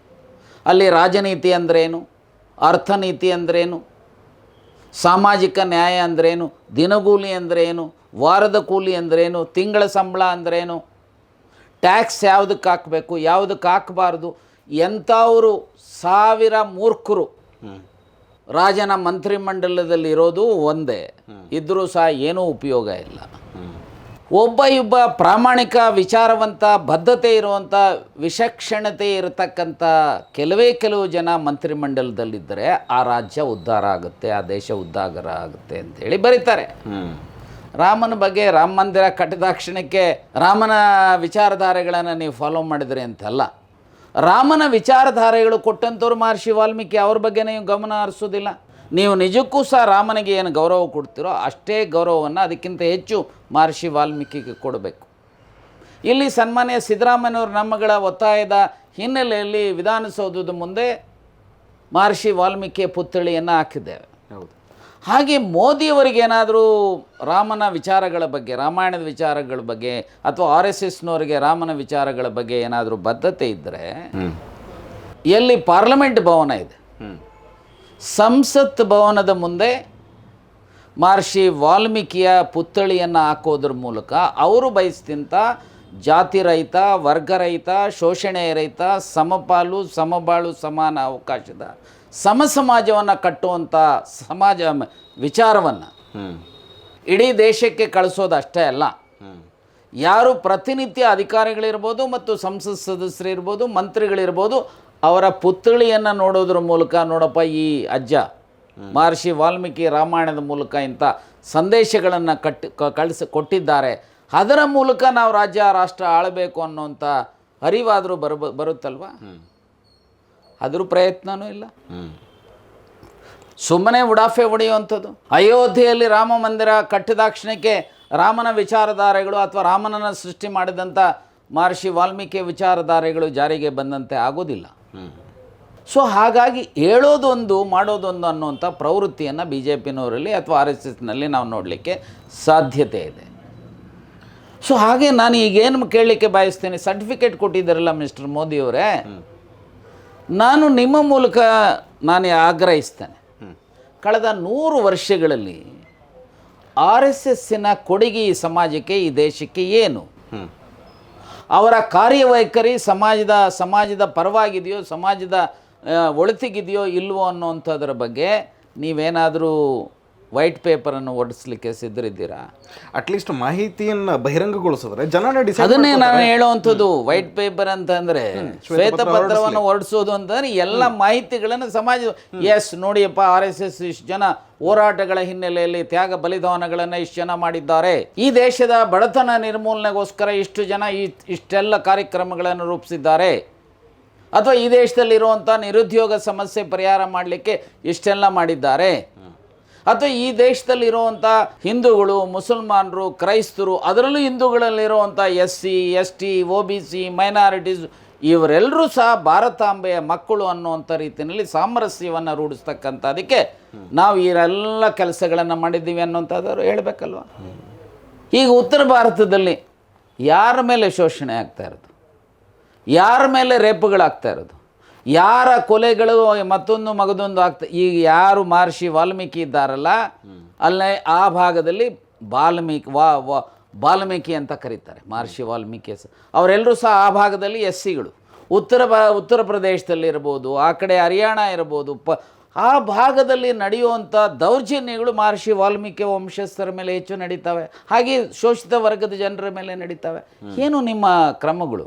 ಸೊ ಹಾಗಾಗಿ ಸುಮ್ಮನೆ ಭಾಷಣ ಮಾಡಿದ ಕ್ಷಣಕ್ಕೆ ದೊಡ್ಡ ಸಂಘಟನೆ, ಆದರೆ ದೊಡ್ಡ ಸಂಘಟನೆ ಇದ್ರೂ ಸಹ ನಿಮ್ಮ ಸಂಘಟನೆಯಲ್ಲಿ ಬಹುತೇಕ RSSನ ಸರಸಂಘಚಾಲಕರು ಯಾಕಪ್ಪ 100 ವರ್ಷದಲ್ಲಿ ಯಾಕೆ ಯಾರೋ ಒಬ್ಬ ಶೆಡ್ಯೂಲ್ ಕಾಸ್ಟ್ನವರಾಗಲಿಲ್ಲ? ನನ್ನ ಪ್ರಶ್ನೆ ಅದೇನೆ ಸರ್. ಅಂದರೆ 100 ವರ್ಷದ ಇತಿಹಾಸ ಇರುವಂತಹ ಈ ಸಂಘಟನೆಯಲ್ಲಿ ನಮ್ಮದು ಸಾಂಸ್ಕೃತಿಕ ಸಂಘಟನೆ, ದೇಶದ ಹಿತ ಕಾಯೋ ಸಂಘಟನೆ ಅಂತ ಏನು RSSನ್ನು ಕರ್ಕೋತಾರೆ ಇವರು, ಅಲ್ಲಿ ಯಾರೋ ಒಬ್ಬ ಶೋಷಿತ ವರ್ಗದ ಹಿನ್ನೆಲೆಯಿಂದ ಬಂದಂತಹವ್ರು ಯಾರೂ ಕೂಡ ಒಬ್ಬ ಸರಸಂಘ ಚಾಲಕ. ಅದನ್ನೇ ನಾನು ಹೇಳಕ್ಕೆ ಹೋಗಿದ್ದು.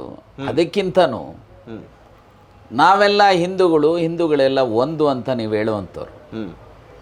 ಕಳೆದ 100 ಇಯರ್ಸಲ್ಲಿ ಯಾರಾದರೂ ಒಬ್ಬ ಶೆಡ್ಯೂಲ್ ಕಾಸ್ಟ್ನವನು ಎಲಿಜಿಬಿಲಿಟಿ ಇರೋವಂಥವನು ಸರಸಂಘ ಚಾಲಕರಿಗಾಗಿ ಸಿಗಲಿಲ್ವಾ ನಿಮಗೆ? ಯಾರಾದರೂ ಒಬ್ಬ ಶೆಡ್ಯೂಲ್ ಟ್ರೈಬ್ಸ್ನವನು ಸರಸಂಘ ಚಾಲಕ ಆಗುವಂಥವನು ನಿಮ್ಗೆ ಸಿಗಲಿಲ್ವಾ? ಯಾರಾದರೂ ಹಿಂದುಳಿದ ವರ್ಗಕ್ಕೆ ಸೇರಿದಂಥವನು ಸರಸಂಘ ಚಾಲಕ ಆಗುವಂಥವನು ಸಿಗಲಿಲ್ವಾ? ನೋಡಿ, ಈ ದೇಶದ 2 ಕಣ್ಣುಗಳಿದ್ದಾವಲ್ಲ, ರಾಮಾಯಣ ಮಹಾಭಾರತ ಬರೆದಂಥವ್ರು ಯಾರು? ಮಹರ್ಷಿ ವಾಲ್ಮೀಕಿ, ಶೆಡ್ಯೂಲ್ ಟ್ರೈಬ್. ಮಹಾಭಾರತ ಬರೆದಂಥವನು ಯಾರು? ವ್ಯಾಸರು. ಸೊ ಹಾಗೆ ಈ ದೇಶದ ಸಂವಿಧಾನ ಬರೆದಂಥವ್ರು ಯಾರು? ಡಾಕ್ಟರ್ BR ಅಂಬೇಡ್ಕರ್ ಅವರು, ಶೆಡ್ಯೂಲ್ ಕಾಸ್ಟ್. ಕೊರತೆ ಏನಿಲ್ಲ ಪ್ರತಿಭೆಗಳಿಗೆ ಈ ವರ್ಗಗಳಲ್ಲೂ ಸಹ ಇತಿಹಾಸವನ್ನು ಕೆದಕಿದ್ರೆ ಅಲ್ಲ ಸರ್. ಸೊ ಹಾಗಿರಬೇಕಾದ್ರೆ ನಿಮಗೆ ಎಲ್ಲೂ ಸಹ ನಾವು ಹಿಂದೂಗಳೆಲ್ಲ ಒಂದು ಅನ್ನೋಂಥ ಹೇಳೋವಂಥ ಜನ ಯಾಕೆ ಸ್ವಾಮಿ? ಯಾವುದೇ ಸಂಘಟನೆಯ RSS ಅಥವಾ ಮತ್ತೊಂದು ಒಬ್ಬರನ್ನ BJPಗೆ ಮಾಡಿದರೆ ಅವ್ರನ್ನ ಮುಗಿಸಿದ್ರು. ಬಂಗಾರು ಲಕ್ಷ್ಮಣ ಯಾಕೆ RSSಗೆ ಸರಸಂಘ ಚಾಲಕರಾಗಿ ಈ ವರ್ಗದಿಂದ ಮಾಡಿಲ್ಲ? ಯಾವ ವರ್ಗದಿಂದ? SCಗಳಿಂದನೋ, STಗಳಿಂದನೋ, OBCಗಳಿಂದನೋ. ಯಾಕೆ ಬರೇ ಮೆಜಾರಿಟಿ ನಾಗ್ಪುರದ ಚಿತ್ಪವನ್ ಬ್ರಾಹ್ಮಿನ್ಸ್ ಆಗ್ತಾರೆ? ಒಂದೇ ಒಂದು ಕಾಲಘಟ್ಟದಲ್ಲಿ ರಜ್ಜುಭಯ್ಯ ಅನ್ನೋವಂಥವ್ರು ಒಬ್ಬರು ಒಂದಿಷ್ಟು ದಿವಸ ಆಗಿರೋದು ಬಿಟ್ಟರೆ ಬೇರೆ ಯಾರು ಆಗಿಲ್ಲ. ಯಾಕೆ ನೀವು ಸರಸಂಘ ಚಾಲಕರು ಶೋಷಿತ ವರ್ಗದವ್ರನ್ನ ಯಾಕೆ ಮಾಡಿಲ್ಲ ಅಂತ ಕೇಳ್ತಿದ್ದೀರಿ? ಆದರೆ ಇದೇ ಸಂಘಟನೆ 100 ವರ್ಷದಿಂದ ಚಾಲ್ತಿಯಲ್ಲಿದೆಯಲ್ಲ, ಇಷ್ಟು ವರ್ಷದಿಂದ ನಮ್ಮ ದೇಶದಲ್ಲಿ ದಲಿತರಿಗೆ, ಶೋಷಿತರಿಗೆ ದೇವಸ್ಥಾನಗಳಲ್ಲಿ ಇವತ್ತಿಗೂ ಎಷ್ಟೋ ಕಡೆಗಳಲ್ಲಿ ಪ್ರವೇಶ ಇಲ್ಲ. ಅದರ ಬಗ್ಗೆ ಈ ಸಂಘಟನೆ ಏನು ಮಾಡಿದೆ ಅಂತಲೂ ಕೇಳಬೇಕಲ್ವ ಹಂಗಿದ್ರೆ? ಸೊ ನಿಜ, ಇವತ್ತು ಶೋಷಿತ ವರ್ಗದ ಜನರನ್ನು ಸಹಪಂಕ್ತಿ ಭೋಜನದ ಬಗ್ಗೆನೂ ಮಾತಾಡಬೇಕು. ಸೊ ಇವರು ಯಾರು ಸಹ ದೇಶದಲ್ಲಿ ಇರುವಂಥ ಈ ಶ್ರೇಣೀಕೃತ ಜಾತಿ ವ್ಯವಸ್ಥೆಯನ್ನು ಕಿತ್ತೊಗೆಯಲಿಕ್ಕೆ ಪ್ರಯತ್ನ ಇವರು ಯಾರೂ ಮಾಡಿಲ್ಲ. ಇನ್ಫ್ಯಾಕ್ಟ್ ಬಂಚ್ ಆಫ್ ಥಾಟ್ಸಲ್ಲಿ ಗುರೂಜಿ ಗೋಲ್ವಾಲ್ಕರ್ ಅವರು ಬರೆದಿರುವಂಥದ್ದು ಶ್ರೇಣೀಕೃತ ಜಾತಿ ವ್ಯವಸ್ಥೆ ಇರಬೇಕು ಅಂತ ವಾದಿಸ್ತಾರೆ ಅವರು. ಹಾಗಾಗಿ ಕಿತ್ತಾಕುವಂಥ ಪ್ರಯತ್ನ ಇವರಿಂದ ಎಲ್ಲಿ ಆಗುತ್ತೆ? ಸೊ ಹಾಗಾಗಿ ನಾನು ಇಷ್ಟೇ ಹೇಳ್ತೇನೆ, ಪ್ರಧಾನಮಂತ್ರಿಗಳೇ ದಯಮಾಡಿ, ಈಗ ನಿಜ RSSನ 2-3 ಸಾರಿ ಬ್ಯಾನ್ ಮಾಡಿದ್ದಾರೆ ಗಾಂಧೀಜಿಯವರ ಹತ್ಯೆ ಆದಂಥ ಸಂದರ್ಭದಲ್ಲಿ, ಸರ್ ಎಮರ್ಜೆನ್ಸಿಯ ಸಂದರ್ಭದಲ್ಲಿ. ಸೊ ಆದರೆ ಮತ್ತೆ ರೆಸ್ಟೋರ್ ಆಗಿರೋದು ಅದು ಬೇರೆ. ಆದರೆ ನಾನು ನಿಮ್ಮ ಮೂಲಕ ಕೇಳ್ತೇನೆ, ಏನು ನಿಮ್ಮ ಕೊಡುಗೆ ಏನು ಸಮಾಜಕ್ಕೆ, ದೇಶಕ್ಕೆ? ನೀವು ಸೇರಿದಂತೆ ನೀವು ರಾಜಕಾರಣಿಯಾಗಿ ಮಾಡಿರೋವಂಥದ್ದು ಬೇರೆ. ಆದರೆ ಆ್ಯಸ್ ಎನ್ ಆರ್ಗನೈಸೇಷನ್ ದೇಶದ ಸಮಸ್ಯೆಗಳ ಪರಿಹಾರ ಮಾಡ್ತಕ್ಕಂಥದ್ದಕ್ಕೆ ಏನು ಪ್ರಯತ್ನ ಮಾಡಿದ್ದೀರಿ? ನೀವು ಬೀದಿನಲ್ಲಿ ಡ್ರಮ್ ಬಾರಿಸ್ಕೊಂಡು, ಕತ್ತಿ ಹಿಡ್ಕೊಂಡು, ದೊಣ್ಣೆ ಹಿಡ್ಕೊಂಡು ಹೋದರೆ ಏನು ಮೆಸೇಜ್ ಹೋಗುತ್ತೆ? ಅಲ್ರಿ ನಮಗೂ 60-70 ವರ್ಷದಿಂದ ನಾವು ಮಾಡ್ಕೊಂಬಂದಿದ್ದೀವಿ, ಮಾಡ್ಕೊಂಡು ಹೋಗ್ತೀವಿ, ತೊಂದರೆ ಏನು ಅಂತ ಕೇಳ್ತಿದ್ದಾರೆ ಅವರು. ನಾನು ನಿಮ್ಗೊಂದು ಹೇಳ್ತೇನೆ, ಹಿಂದೂ ಲಾ ಕೋಡಿಫಿಕೇಶನ್ ಆಗೋದಕ್ಕೆ ಮೊದಲು ಹಿಂದೂಗಳಲ್ಲೂ ಸಹ ಈ ಬಹುಪತ್ನಿ ವ್ರತ ಪತ್ನಿತ್ವ ಇತ್ತು. ಯಾವಾಗ ಹಿಂದೂ ಲಾ ಜಾರಿಗೆ ಬಂದಾದ್ಮೇಲೆ ಈಗ ಯಾವುದೇ ಹಿಂದೂ ಎರಡನೇ ಮದುವೆ, ಮೊದಲನೇ ಹೆಂಡತಿ ಇರಬೇಕಾದ್ರೆ ಎರಡನೇ ಮದುವೆ ಮಾಡ್ಕೊಳಕ್ಕಾಗೋದಿಲ್ಲ. ಇಲ್ರಿ ನಮ್ಮಲ್ಲಿ ವ್ಯವಸ್ಥೆ ಇತ್ತು, ನಾವೆಲ್ಲ ಮಾಡ್ಕೊಳ್ತಿದ್ವಿ ಅಂತ ಹೇಳಿದ್ರೆ ಒಪ್ಕೊಳ್ತಾವ ಕೋರ್ಟ್ಸು? ಇಲ್ಲ. ಹಾಗೆ ನೀವು ಡ್ರಿಲ್ಲನ್ನು ಮಾಡ್ತಾ ಇದ್ವಿ ಅಂತ ಹೇಳಿದ್ರೆ, ಆದರೆ ಇವತ್ತು ನೆಲದ ಕಾನೂನು, ಜನರು ಜಾಗೃತರಾಗಿದ್ದಾರೆ. ನೀವೇ ಸನ್ಮಾನ್ಯ ಶೆಟ್ಟರ್ ಅವರು ಈ ರಾಜ್ಯದ ಮುಖ್ಯಮಂತ್ರಿಗಳಾಗಿದ್ದಾಗ ಸರ್ಕಾರಿ ಶಾಲೆಗಳಲ್ಲಿ ಯಾವುದೇ ಆ್ಯಕ್ಟಿವಿಟೀಸ್, ಈ ರೀತಿಯ ಸರ್ಕಾರೇತರ ಸಂಘಟನೆಗಳು ಚಟುವಟಿಕೆ ನಡೆಸಬೇಕಾದ್ರೆ ಪರ್ಮಿಷನ್ ತೆಗೆದುಕೋಬೇಕು ಅಂತೇಳಿ ಯಾವ ಉದ್ದೇಶ, ಅವರೇ ಹೇಳಬೇಕಲ್ಲ ಯಾವ ಉದ್ದೇಶದಿಂದ ಮಾಡಿದ್ರು ಅಂತ. ಶೆಟ್ಟರ್ ಅವರು ಭಾರತೀಯ ಜನತಾ ಪಾರ್ಟಿಯ ಸರ್ಕಾರ. ಹೌದು. ಸೊ ಇದೊಂದು ಕಡೆ ಆದರೆ ಮೋದಿಯವರು ಹೇಳಬೇಕು ನೋಡಿ. ಈಗ ಉದಾಹರಣೆಗೆ ಅವರು ಆಡಳಿತದ ಅವಧಿನಲ್ಲಿ ಯಾವ RSS, ಈಗ ಇನ್ಫ್ಯಾಕ್ಟ್ ಜನತಾ ಪಾರ್ಟಿ ಸರ್ಕಾರ 1979ರಲ್ಲಿ ಪತನ ಆಗಬೇಕಾದ್ರೆ dual membership, political membership, Janata party membership ಮತ್ತು RSSನ ಮೆಂಬರ್ಶಿಪ್ ಹಿನ್ನೆಲೆಯಲ್ಲಿ ಅವತ್ತಿನ ಸರ್ಕಾರ ಪತನ ಆಗಿತ್ತು. ಹೌದು.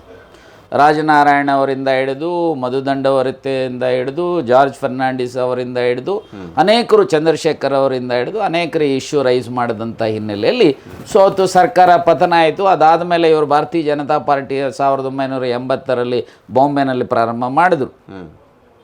ಈಗ ನೀವೇನು ಮಾಡ್ತಾ ಇದ್ರಿ? ಈಗ ರೆಗ್ಯುಲರೈಸ್ ಮಾಡೋದು, ಸರ್ಕಾರಿ ನೌಕರರು ಸಹ RSS ಗಣವೇಷ ಹಾಕೊಂಡು ತಿರುಗ್ತಾರೆ ಸರ್. ಗಣವೇಷ ಹಾಕ್ಕೊಂಡು ಆ ಶಾಖೆಗೆ ಹೋಗುವಂಥವ್ರು. ಈಗ ಅವ್ರಿಗೆ 6 ಗಂಟೆ ಸಾಯಂಕಾಲ ಶಾಖೆ ಇದೆ ಅಂತಂದರೆ ಇಲ್ಲಿ ಸರ್ಕಾರ ಓಡ್ತಾರೆ ಆಫೀಸಿಂದ. ಹಾಗಾದರೆ ಎಲ್ಲ ನಾವು ಜಾತ್ಯತೀತ ಸಮಾಜ ಅಂತೇಳಿ ನಮ್ಮ ಸಂವಿಧಾನದಲ್ಲೇ ಹೇಳಿದ್ದೇವೆ.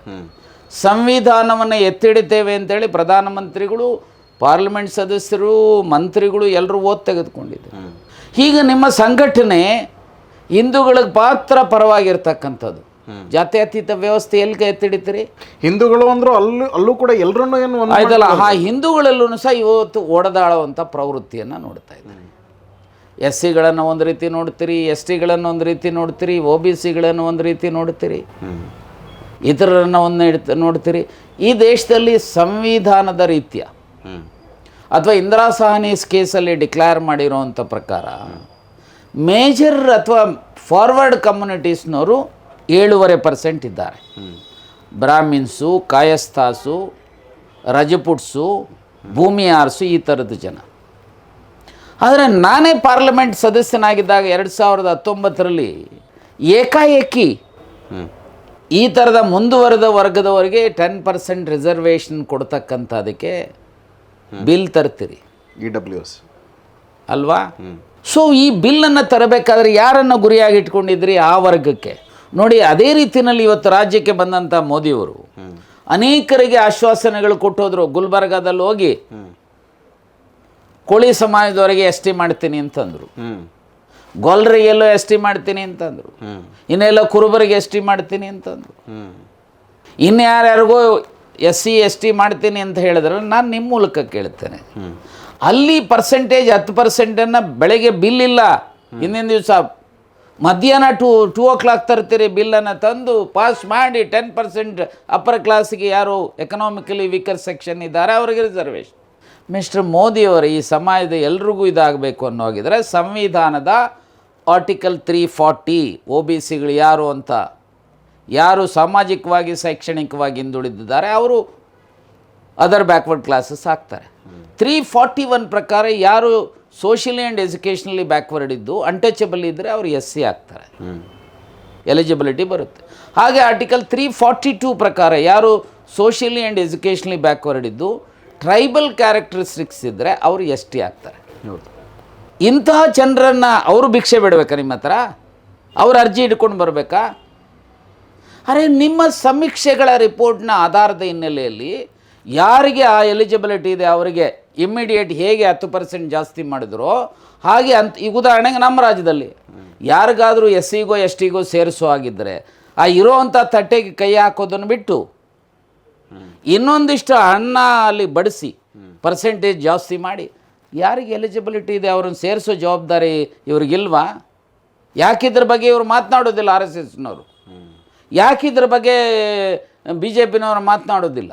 ಸುಮ್ಮನೆ ಪ್ರತಿನಿತ್ಯ ಶಾಖೆನಲ್ಲಿ ಶಾಖೆ ನಡೆಸ್ಕೊಂಡು ಏನು ಕಡ್ದು ಕಟ್ಟು ಹಾಕ್ತಾ ಇದ್ದೀರಿ? ಏನು ಸಮಾಜಮುಖಿಯಾಗಿ ಕೆಲಸ ಮಾಡ್ತಾ ಇದ್ದೀರಿ? ಇವತ್ತು ಬೆಂಗಳೂರಿನಲ್ಲಿ ಪಾಟ್ ಹೋಲ್ಸ್ ಇದ್ದಾವೆ ಅಂತ ಕ್ರಿಟಿಸೈಸ್ ಮಾಡ್ತಿರಲ್ವಾ? ಅಥವಾ ಇಲ್ಲಿ ಸೊಳ್ಳೆಗಳಿದ್ದಾವೆ ಅಂತ ಹೇಳಿ ಕ್ರಿಟಿಸೈಸ್ ಮಾಡ್ತಿರಲ್ವಾ? ಅಥವಾ ಫ್ಲಡ್ಸ್ ಬಂದಿದೆ ಅಂತೇಳಿ ಕ್ರಿಟಿಸೈಸ್ ಮಾಡ್ತಾ ಇದ್ದೀರಲ್ವಾ? ನೀವು ಭಾಳ ನಾವು ಸೋಷಿಯಲ್ ಆರ್ಗನೈಸೇಷನ್ನು, ಕಲ್ಚರಲ್ ಆರ್ಗನೈಸೇಷನ್ನು, ಅದು ಇದು ನಾವು ಸ್ವಯಂ ಪ್ರೇರಣೆಯಿಂದ ಸಮಾಜದ ಮುಖ್ಯವಾಗಿ ಕೆಲಸ ಮಾಡ್ತೀವಿ. ಏನು ಮಾಡಿದ್ದೀರಪ್ಪ ಈ ಸಮಸ್ಯೆಗಳ ಬಗ್ಗೆ? ಇಂಥ ಸಮಸ್ಯೆಗಳ ಬಗ್ಗೆ. ಕಾಶ್ಮೀರದ ದೊಡ್ಡ ಸಮಸ್ಯೆ ಏನಿತ್ತಲ್ಲ, ಏನದರ ವಿರುದ್ಧ ನೀವು ಕೆಲಸ ಮಾಡಿದಂಥದ್ದು? ಆ ಬಾರ್ಡ್ರಲ್ಲಿರುವಂಥ ಸೈನಿಕರಾಗಲಿ, ಆ ಭಾಗದಲ್ಲಿರುವಂಥ ಜನರ ರಕ್ಷಣೆ ಮಾಡುವಂಥದ್ದಕ್ಕೆ ಏನು ಪ್ರಯತ್ನ ಮಾಡಿದ್ರಿ? ಉಳಿ ಹಿಂಡೋ ಕೆಲಸ ಮಾಡಿರೋದು ಬಿಟ್ಟರೆ ಏನು ನೀವು ಮಾಡಿದ್ದೀರಿ? ದಯಮಾಡಿ ಹೇಳಿ. ಸೊ ಸರ್ಟಿಫಿಕೇಟ್ ಕೊಡೋದು ಬೇರೆ, ಆದರೆ ರಿಯಾಲಿಟಿ ಬೇರೆ. ಈಗ ನಿಮ್ಮ ಪಕ್ಷದ AICC ಮುಖಂಡರು ಮಲ್ಲಿಕಾರ್ಜುನ್ ಖರ್ಗೆ ಅವರು ಏನಿದ್ದಾರೆ, ಅವರು ಹೇಳ್ತಿದ್ದಾರೆ ಇದು ನನ್ನ ವೈಯಕ್ತಿಕ ಅಭಿಪ್ರಾಯ, RSS ಬ್ಯಾನ್ ಮಾಡಿದ್ರು ಒಳ್ಳೆಯದು ಅಂತ. ಸೊ ನಿಮ್ಮ ಪಕ್ಷದ AICC ಅಧ್ಯಕ್ಷರು ಹೇಳಿರೋವಂಥ ಮಾತಿದು, ನಿಮ್ಗೆ ಏನನ್ಸುತ್ತೆ? ನಿಮ್ಮ ಅಭಿಪ್ರಾಯ ನೋಡಿ, ನಾನು ಪಕ್ಷದ ನಿಷ್ಠಾವಂತ ಕಾರ್ಯಕರ್ತ, ಪಕ್ಷದ ಜವಾಬ್ದಾರಿನ ಆ್ಯಸ್ ಸ್ಟೇಟ್ ವೈಸ್ ಪ್ರೆಸಿಡೆಂಟ್. ನನ್ನ ರಾಷ್ಟ್ರೀಯ ಅಧ್ಯಕ್ಷರು ಯಾವ ನಿಲುವು ತೆಗೆದುಕೊಂಡಿದ್ದಾರೆ ಅದಕ್ಕೆ ಸಹಜವಾಗಿ ನನ್ನ ಸಹಮತ ಇದೆ, ಸಹಜವಾಗಿ ಸಹಮತ ಇದೆ. ಸೊ ಅಲ್ಟಿಮೇಟ್ಲಿ ಇದನ್ನು ಡಿಸೈಡ್ ಮಾಡೋರು ಕೇಂದ್ರ ಸರ್ಕಾರ. ಸೊ ಇದನ್ನು ಡಿಸೈಡ್ ಮಾಡೋದ್ರ ಜೊತೆಗೆ ಈಗಾಗಲೇ ದೊಡ್ಡ ಸರ್ಟಿಫಿಕೇಟ್ ಕೊಟ್ಟಿರುವಂಥ ಪ್ರಧಾನಮಂತ್ರಿಗಳಿದ್ದಾರಲ್ಲ, ಅವರು ಈ a duty to give an explanation to the people of this country. ಈ ದೇಶದ ಜನರಿಗೆ ಉತ್ತರವನ್ನು ಕೊಡುವಂಥ ಜವಾಬ್ದಾರಿ ಅವರ ಮೇಲಿದೆ. ಯಾಕೆ RSS ರಿಜಿಸ್ಟರ್ ಆಗಿಲ್ಲ? ಯಾಕೆ RSS ಮಾಡುವಂಥ ದೇಣಿಗೆ ಲಕ್ಷಾಂತರ ಕೋಟಿ ದೇಣಿಗೆಗೆ ಅಕೌಂಟಬಿಲಿಟಿ ಇಲ್ಲ? ಯಾಕೆ ಆಡಿಟ್ ಆಗ್ತಾ ಇಲ್ಲ? ಯಾಕೆ 42 ವಿವಿಧ ಸಂಘಟನೆಗಳು ಕೆಲಸ ಮಾಡ್ತಾ ಇದ್ದಾವೆ? ಈಗ ಅವರೆಲ್ಲ RSS ವಿವಿಧ ಸಂಘಟನೆಗಳ ಕಚೇರಿಗಳು ನೋಡಬೇಕು, ಅವರ ಆಸ್ತಿಗಳು ನೋಡಬೇಕು. ಎಲ್ಲಿಂದ ಬಂತು? ಈಗ ಉದಾಹರಣೆಗೆ ರಾಷ್ಟ್ರೋತ್ಥಾನ ಇದೆ, ಅವರ ದೊಡ್ಡ ಸಂಪತ್ತಿದೆ ಅಥವಾ ಆಸ್ತಿ ಇದೆ, ಎಲ್ಲಿಂದ ಬಂತು? ದೇಶದ ಹಲವಾರು ಕಡೆ ಬ್ರಾಂಚಸ್ ಇದ್ದಾವೆ. ಸರಸ್ವತಿ ಮಂದಿರಗಳಂತ ಹೇಳಿ ಶಾಲಾ ಕಾಲೇಜುಗಳನ್ನು ಮಾಡಿದರೆ ಎಲ್ಲಿಂದ ಬಂತು ಹಣ? ಅದಕ್ಕೆಲ್ಲಿ ಅಕೌಂಟಬಿಲಿಟಿ? ಬಾಲಮಂದಿರದಿಂದ ಹಿಡ್ಕೊಂಡು ಕಾಲೇಜುಗಳು, ಬಾಲಮಂದಿರ ಎಲ್ಲವನ್ನು ಸಹ ಇದ್ದಾವೆ. ರಾಷ್ಟ್ರಪ್ರೇಮ, ರಾಷ್ಟ್ರಭಕ್ತಿ ಅಂತಂದರೆ ಈ ನೆಲದ ಕಾನೂನಿಗೆ ಮೊದಲು ಗೌರವ ಕೊಡುವಂಥದ್ದು ರಾಷ್ಟ್ರಪ್ರೇಮ, ರಾಷ್ಟ್ರಭಕ್ತಿ. ಇದನ್ನು ಮಾಡ್ತಾ ಇದ್ದೀರಾ? ಈ ದೇಶದಲ್ಲಿರುವಂಥ ಪ್ರತಿಯೊಬ್ಬ ಪ್ರಜೆಯನ್ನು ಸಹ 140 ಕೋಟಿ ಭಾರತೀಯರು ಯಾರಿದ್ದಾರೆ ಅವರೆಲ್ಲರೂ ಸಹ ಭಾರತಾಂಬೆಯ ಮಕ್ಕಳು ಅಂತ ನೋಡಬೇಕಾಗಿರುವಂಥ ಜವಾಬ್ದಾರಿ ಭಾರತದ ಪ್ರತಿಯೊಬ್ಬ ಪ್ರಜೆದು. ಅದನ್ನು ಮಾಡ್ತಾ ಇದ್ದೀರಾ? ಸೊ ಏನೂ ಮಾಡದೆ ದೊಡ್ಡ ಆರ್ಗನೈಸೇಷನ್, ಇಡೀ ವಿಶ್ವದಲ್ಲೇ ದೊಡ್ಡ ಆರ್ಗನೈಸೇಷನ್, ಯಾವುದಕ್ಕೆ? ಯಾವ ಪುರುಷಾರ್ಥಕ್ಕೆ? ನಿಮಗೆ ಏನಾದರೂ ಸಹ ದೇಶಪ್ರೇಮ ಇದ್ದರೆ ಈ ಕಾನೂನು ಬಾಹಿರವಾದಂಥ ಕೃತ್ಯಗಳನ್ನು ನಡೆಸುವಂಥದ್ದನ್ನು ಮೊದಲು ನಿಲ್ಲಿಸುವಂಥದಕ್ಕೆ ಪ್ರಧಾನಮಂತ್ರಿಗಳ ಕ್ರಮ ತೆಗೆದುಕೋಬೇಕು. ಈ ಕಾನೂನು ಬಾಹಿರವಾದಂಥ ಕೃತ್ಯಗಳು, ರಿಜಿಸ್ಟ್ರೇಷನ್ ಆಗದೇ ಇರೋದು, ಅಕೌಂಟಬಿಲಿಟಿ, ಇವೆಲ್ಲದರ ಆಧಾರದ ಹಿನ್ನೆಲೆಯಲ್ಲಿ RSSನ್ನು ಬ್ಯಾನ್ ಮಾಡಲಿಕ್ಕೆ ಅವಕಾಶ ಇದೆ. ಒಂದು ಕಡೆ ಸಮಾಜದ ಸ್ವಸ್ಥವನ್ನು ಹಾಳು ಮಾಡ್ತಕ್ಕಂಥದ್ದು, ಇನ್ನೊಂದು ಕಾನೂನು ಬಾಹಿರವಾದಂಥ ಕೃತ್ಯಗಳನ್ನು ನಡೆಸ್ತಕ್ಕಂಥದ್ದು. ನೀವು ನಿಜಕ್ಕೂ ಸಹ ಸಂವಿಧಾನದ ಮೇಲೆ ನಂಬಿಕೆ ಇದ್ದರೆ, ಸಮಾಜದ ಸಾಮರಸ್ಯದ ಬಗ್ಗೆ ನಂಬಿಕೆ ಇದ್ದರೆ, ಸಹಬಾಳ್ವೆಯ ಬಗ್ಗೆ ನಿಮಗೇನಾದರೂ ನಂಬಿಕೆ ಇದ್ದರೆ ಕೂಡಲೇ RSSನ ಚಟುವಟಿಕೆಗಳನ್ನು ಇಲ್ಲ ಅವರು ತಿದ್ದುಕೊಳ್ಳೋ ಹಂಗೆ ಮಾಡಬೇಕು, ಇಡೀ ಸಮಾಜಮುಖಿಯಾಗಿ ಕೆಲಸ, ಇಲ್ಲ ಅಂದರೆ ಅವ್ರನ್ನ ಬ್ಯಾನ್ ಮಾಡಬೇಕು. ಇದನ್ನು ಮಾಡಬೇಕಲ್ವ ಪ್ರಧಾನಮಂತ್ರಿಗಳು? ಅದನ್ನು ಮಾಡಿದ್ರೆ ಸುಮ್ಮನೆ ಪುಂಖಾನುಪುಂಖವಾಗಿ ಸರ್ಟಿಫಿಕೇಟ್ ಕೊಟ್ಟರೆ ಇದರಿಂದ ಸಮಾಜ ಅಥವಾ ದೇಶಕ್ಕೆ ಒಳಿತಾಗುವಂಥ ಪ್ರಯತ್ನ ಏನು ನಡೆಯೋದಿಲ್ಲ ಅನ್ನೋ ಮಾತನ್ನು ನಾನು ಸ್ಪಷ್ಟವಾಗಿ ಹೇಳಲಿಕ್ಕೆ ಬಯಸ್ತೇನೆ. ಸೊ ಯಾರೇ ಎಷ್ಟೇ ಏನೇ ಮಾತಾಡಿದ್ರು ಸಹ ಸೊ RSS ಒಂದು ವರ್ಗದ ಹಿತ ಕಾಪಾಡುವಂಥ ಸಂಘಟನೆ ಅನ್ನುವಂಥದ್ದನ್ನು ದೇಶದ ಜನರು, ಮೋರ್ ಪರ್ಟಿಕ್ಯುಲರ್ಲಿ SCಗಳಿರ್ಬೋದು, STಗಳಿರ್ಬೋದು, OBCಗಳಿರ್ಬೋದು, ಅಥವಾ ಬೇರೆ ವರ್ಗದಲ್ಲಿರುವಂಥ ಬಡವರು ಇರ್ಬೋದು, ಅದು ಒಕ್ಕಲಿಗರಿರ್ಬೋದು, ಲಿಂಗಾಯತರಿರ್ಬೋದು, ಇನ್ನಿತರ ವರ್ಗದ ಎಲ್ಲರೂ ಜನರು ಸಹ ಅರ್ಥ ಮಾಡ್ಕೋಬೇಕಾಗತ್ತೆ. ಇದು ಕೇವಲ ಎಲ್ಲೋ ಒಂದು ಕಡೆ ನಾಗಪುರದ ಚಿತ್ಪಾವನ್ ಬ್ರಾಹ್ಮಿನ್ಸ್ ಡಾಮಿನೇಟೆಡ್ ಆರ್ಗನೈಸೇಷನ್ ಅನ್ನುವಂಥದ್ದನ್ನು ಬಿಟ್ಟರೆ ಇದರಿಂದ ಒಳ್ಳೆಯ ಸಮಾಜವನ್ನು ಸೃಷ್ಟಿ ಮಾಡಲಿಕ್ಕೆ ಅಥವಾ ಈ ದೇಶವನ್ನು ಪ್ರಗತಿಯತ್ತ ಕೊಂಡೊಯ್ತಕ್ಕಂಥದಕ್ಕೆ ಯಾವುದೇ ವಿಧವಾದಂಥ ಪ್ರಯತ್ನಗಳು ಈ ಸಂಘಟನೆಯಿಂದ ಕಳೆದ 100 ವರ್ಷಗಳಲ್ಲಿ ಮಾಡಿಲ್ಲ, ಮಾಡೋಕ್ಕೂ ಆಗೋದಿಲ್ಲ. ಇವರು ಏನಿದ್ರೂ ಸಹ ಇವರ ಬೇಳೆಯನ್ನು ಬೇಯಿಸ್ಕೊಳ್ತಕ್ಕಂಥ, ಇವರು ಬಯಸಿದಂಥ ಶ್ರೇಣೀಕೃತ ಜಾತಿ ವ್ಯವಸ್ಥೆಯನ್ನು ಉಳಿಸ್ಕೊಂಡು ಹೋಗಲಿಕ್ಕೆ RSSನವರು ಪ್ರಯತ್ನ ಮಾಡ್ತಾ ಇದ್ದಾರೆ ಹೊರತು ಸಮಾಜಮುಖಿಯಾಗಿ ಕೆಲಸ ಮಾಡಿ ಸಾಮರಸ್ಯದ ಸಮಾಜವನ್ನು ಕಟ್ಟುವಂಥದ್ರಲ್ಲಿ ವಿಫಲರಾಗಿದ್ದಾರೆ. ಯಾವ ಕಾಂಟ್ರಿಬ್ಯೂಷನ್ ಇಲ್ಲ ಅನ್ನೋದನ್ನು ಅರ್ಥ ಮಾಡಿಕೊಂಡು ಬರುವಂಥ ದಿನಮಾನಗಳಲ್ಲಿ ಈ ಭಾಗದ ಅಥವಾ ಈ ದೇಶದ ಯಾರು ಯುವಕರು ಯುವತಿಯರು ವಿಚಾರವಂತರಿದ್ದಾರೆ ಇದರ ಬಗ್ಗೆ ಸಾಕಷ್ಟು ಮನನ ಮಾಡಿ ಅಂತಿಮವಾಗಿ ತೀರ್ಮಾನ ತೆಗೆದುಕೋಬೇಕು ಅನ್ನುವಂಥ ಆಶಯವನ್ನು ಈ ಸಂದರ್ಭದಲ್ಲಿ ವ್ಯಕ್ತಪಡಿಸಲಿಕ್ಕೆ ಬಯಸ್ತೇನೆ. ನಮಸ್ಕಾರ ಸರ್. ಒಂದೆರಡು ಪ್ರಶ್ನೆಗಳು ಉಳ್ಕೋತು. ಏನು ಅಂದರೆ, ನೀವು RSSನಲ್ಲಿ ಇದ್ರಾ ಸರ್? RSS ಸೇರಿದ್ರಾ? ನಾನು ಆಗಲೇ ಪ್ರಾರಂಭದಲ್ಲೇ ಹೇಳಿದೆ, ನಾನು ವಿದ್ಯಾರ್ಥಿ ದೆಸೆಯಲ್ಲಿ ಇದ್ದಂಥ ಸಮಯದಲ್ಲಿ ಅವರ ಒಂದಿಷ್ಟು ಸಂಪರ್ಕ ಇತ್ತು ಅಂಥೇಳಿ. ಸೊ ನಿಮ್ಮ ಪ್ರಕಾರ ಸೇರೋದು ಅಂತೇಳಿ ನನಗೆ ಅರ್ಜಿ ಹಾಕೋಕ್ಕಾಗತ್ತಾ? ನಾನು ಎಮರ್ಜೆನ್ಸಿನಲ್ಲಿ ಜೈಲಿಗೆ ಹೋದಂಥ ಸಮಯದಲ್ಲಿ ಒಂದಿಷ್ಟು ABVP ಇನ್ನಿತರ ನಾನಿರ್ಬೋದು, ಸಿಂಧ್ಯಾ ಇರ್ಬೋದು, ಇನ್ನಿತರು ಇದ್ದಂಥ ನಾವೆಲ್ಲರೂ ಸಹ ಆ ಹಂತದಲ್ಲಿ ಆ ಕಾಲಘಟ್ಟದಲ್ಲಿ JP ಮೂವ್ಮೆಂಟ್ ಮೂಲಕ ಬಂದಂಥವ್ರು. ಸೊ ಜೈಲಲ್ಲಿ ಇವರು ನಡ್ಕೊಂಡಂಥ ರೀತಿಯಲ್ಲಿ ಈ RSS ಈ ದೇಶಕ್ಕೆ ಪೂರಕ ಅಲ್ಲ, ಮಾರಕ ಅನ್ನೋದು ರಿಯಲೈಸ್ ಆದ ಮೇಲೆ 1975ರಲ್ಲಿ ಅವರಿಂದ ನಾವು RSS ಇಂದ 7 SS ಆದಂಥವ್ರು. ಓಕೆ. ನಾವು ತಮಾಷೆಗೆ ಈಗ ನಿಮ್ಮನ್ನ RSS ಯಾಕೆ ಬಿಟ್ಟು ಬಂದ್ರಿ ಅಂತ ಕೇಳಿದ್ರೆ ನೀವು ಹೇಳೋದೇನು? ನಾನು ಯಾವತ್ತೂ ಸಹ RSSನ ಅಲ್ಲಿ ಮೆಂಬರ್ಶಿಪ್ ಅನ್ನೋವಂಥದ್ದು ಇಲ್ಲ ಅಥವಾ ಇನ್ನೊಂದು ಇಲ್ಲ ಸರ್, ಅಥವಾ ಸೇರುವಂಥದ್ದಕ್ಕೆ ಅರ್ಜಿ ಹಾಕುವಂಥದ್ದು ಇಲ್ಲ. ಸೊ ಆದರೆ ಅಲ್ಲಿ ಏನಾಗಿತ್ತು, ಅವರ ಚಟುವಟಿಕೆಗಳು ಬಹಳ ಹತ್ತಿರದಿಂದ ನಾವು ಗಮನಿಸ್ತಾ ಇದ್ವಿ. ಅಥವಾ ಕೆಲವು ಸಮಯದಲ್ಲಿ ಒಂದಿಷ್ಟು ಬಾಗಿನೂ ಆಗಿರುವಂಥ ಸಂದರ್ಭಗಳು ಇರ್ತಕ್ಕಂಥ ಹಿನ್ನೆಲೆಯಲ್ಲಿ. ಆದರೆ ಅವರ ನಿಜ ಸ್ವರೂಪ ಗೊತ್ತಾದ ಮೇಲೆ ಸುಮಾರು 50 ವರ್ಷಗಳ ಹಿಂದೆ 1975, ಈಗ 2025, 50 ವರ್ಷಗಳ ಹಿಂದೆಯೇ ನಾನಿರ್ಬೋದು, ಸಿಂಧ್ಯಾ ಅವರಿರ್ಬೋದು, BL ಶಂಕರ್ ಇರ್ಬೋದು, ನಟೇಶ್ ಇರ್ಬೋದು, ಶ್ರೀ ಗಣೇಶ್ ಇರ್ಬೋದು, ಪುರುಷೋತ್ತಮ್ ಇರ್ಬೋದು, ಕುಮಾರ್ ಇರ್ಬೋದು, ಹೀಗೆ ಅನೇಕ ಜನ ಪ್ರಾರಂಭದಲ್ಲೇ ನಾವು ಜೈಲಿಂದ ಆಚೆ ಬಂದಾದ್ಮೇಲೆ ಫ್ರೀ ಥಿಂಕರ್ಸ್ ಕರ್ನಾಟಕ, JP ವಿಚಾರ ವೇದಿಕೆ, ಸೊ ಈ ರೀತಿಯ ಸಂಘಟನೆಗಳನ್ನು ಮಾಡೋದ್ರ ಮೂಲಕ ಈ RSSನವರ ನಿಜ ಬಣ್ಣವನ್ನು ಸಮಾಜದ ಮುಂದೆ ಇಡೋವಂಥ ಪ್ರಾಮಾಣಿಕ ಪ್ರಯತ್ನವನ್ನು ನಮ್ಮದೇ ಆದಂಥ ರೀತಿಯಲ್ಲಿ ಮಾಡ್ತಾ ಬಂದಿದ್ದೇವೆ. ನಾನು ಸ್ಪಷ್ಟವಾಗಿ ಹೇಳ್ತೇನೆ, RSS ಹೇಳುವಂಥದ್ದು ಒಂದಾದರೆ ನಡ್ಕೊಳ್ಳುವಂಥದ್ದು ಇನ್ನೊಂದು. RSS ಎಂದೂ ಸಹ ಸಮಾಜಮುಖಿಯಾಗಿ, ಅದರಲ್ಲೂ ವಿಶೇಷವಾಗಿ ಹಿಂದೂಗಳ ಪರವಾಗಂತೂ ಇಲ್ಲ. ಹಿಂದುತ್ವ ಅಂದರೆ ಏನು? ಸ್ವಾಮಿ ವಿವೇಕಾನಂದರು ಹೇಳಿದಂಥ ರೀತಿಯಲ್ಲಿ ಅಥವಾ ಮಹಾನ್ ಋಷಿಮುನಿಗಳು ಹೇಳಿದಂಥ ರೀತಿಯಲ್ಲಿ ಹಿಂದುತ್ವ ಅಂದರೆ ಸರ್ವೇ ಜನ ಸುಖಿನೋ ಭವಂತು ಅಥವಾ ವಸುದೈವ ಕುಟುಂಬಕಂ. ಸೊ ಆ ಸರ್ವೇ ಜನ ಅಂತಂದರೆ ಅದರಲ್ಲಿ SC ಇರ್ಬೋದು, ST ಇರ್ಬೋದು, OBC ಇರ್ಬೋದು, ಮೈನಾರಿಟಿ ಇರ್ಬೋದು, ಅಥವಾ ಕ್ರೈಸ್ತರು ಇರ್ಬೋದು, ಭಾರತೀಯರು ಯಾರೆಲ್ಲ ಇದ್ದಾರೆ ಅವರೆಲ್ಲರೂ ಸುಖವಾಗಿರಬೇಕು ಅನ್ನೋದು. ಸ್ವಾಮಿ ವಿವೇಕಾನಂದರು ಚಿಕಾಗೋಗೆ ಹೋಗಿ my dear Hindu brothers and sisters, my dear Musalman brothers and sister, my dear Christian brothers sisters ಅಂತ ಹೇಳಿಲ್ಲ. ಅವರಿಗಿಂತ ದೊಡ್ಡ ಹಿಂದುತ್ವದ ವೀರ ಸೇನಾನಿ ಇರಲಿಕ್ಕೆ RSSನವ್ರ ಕೈಲಾಗಲ್ಲ. ಅವರಲ್ಲಿ ಕರೆದಿದ್ದು my dear brothers and sisters of this universal ಅಂತ. ಅದನ್ನೇ ಕುವೆಂಪು ಅವರವರು ಹೇಳಿದ್ದು ವಿಶ್ವಮಾನವತ್ವ ಅಂತ ಹೇಳಿ.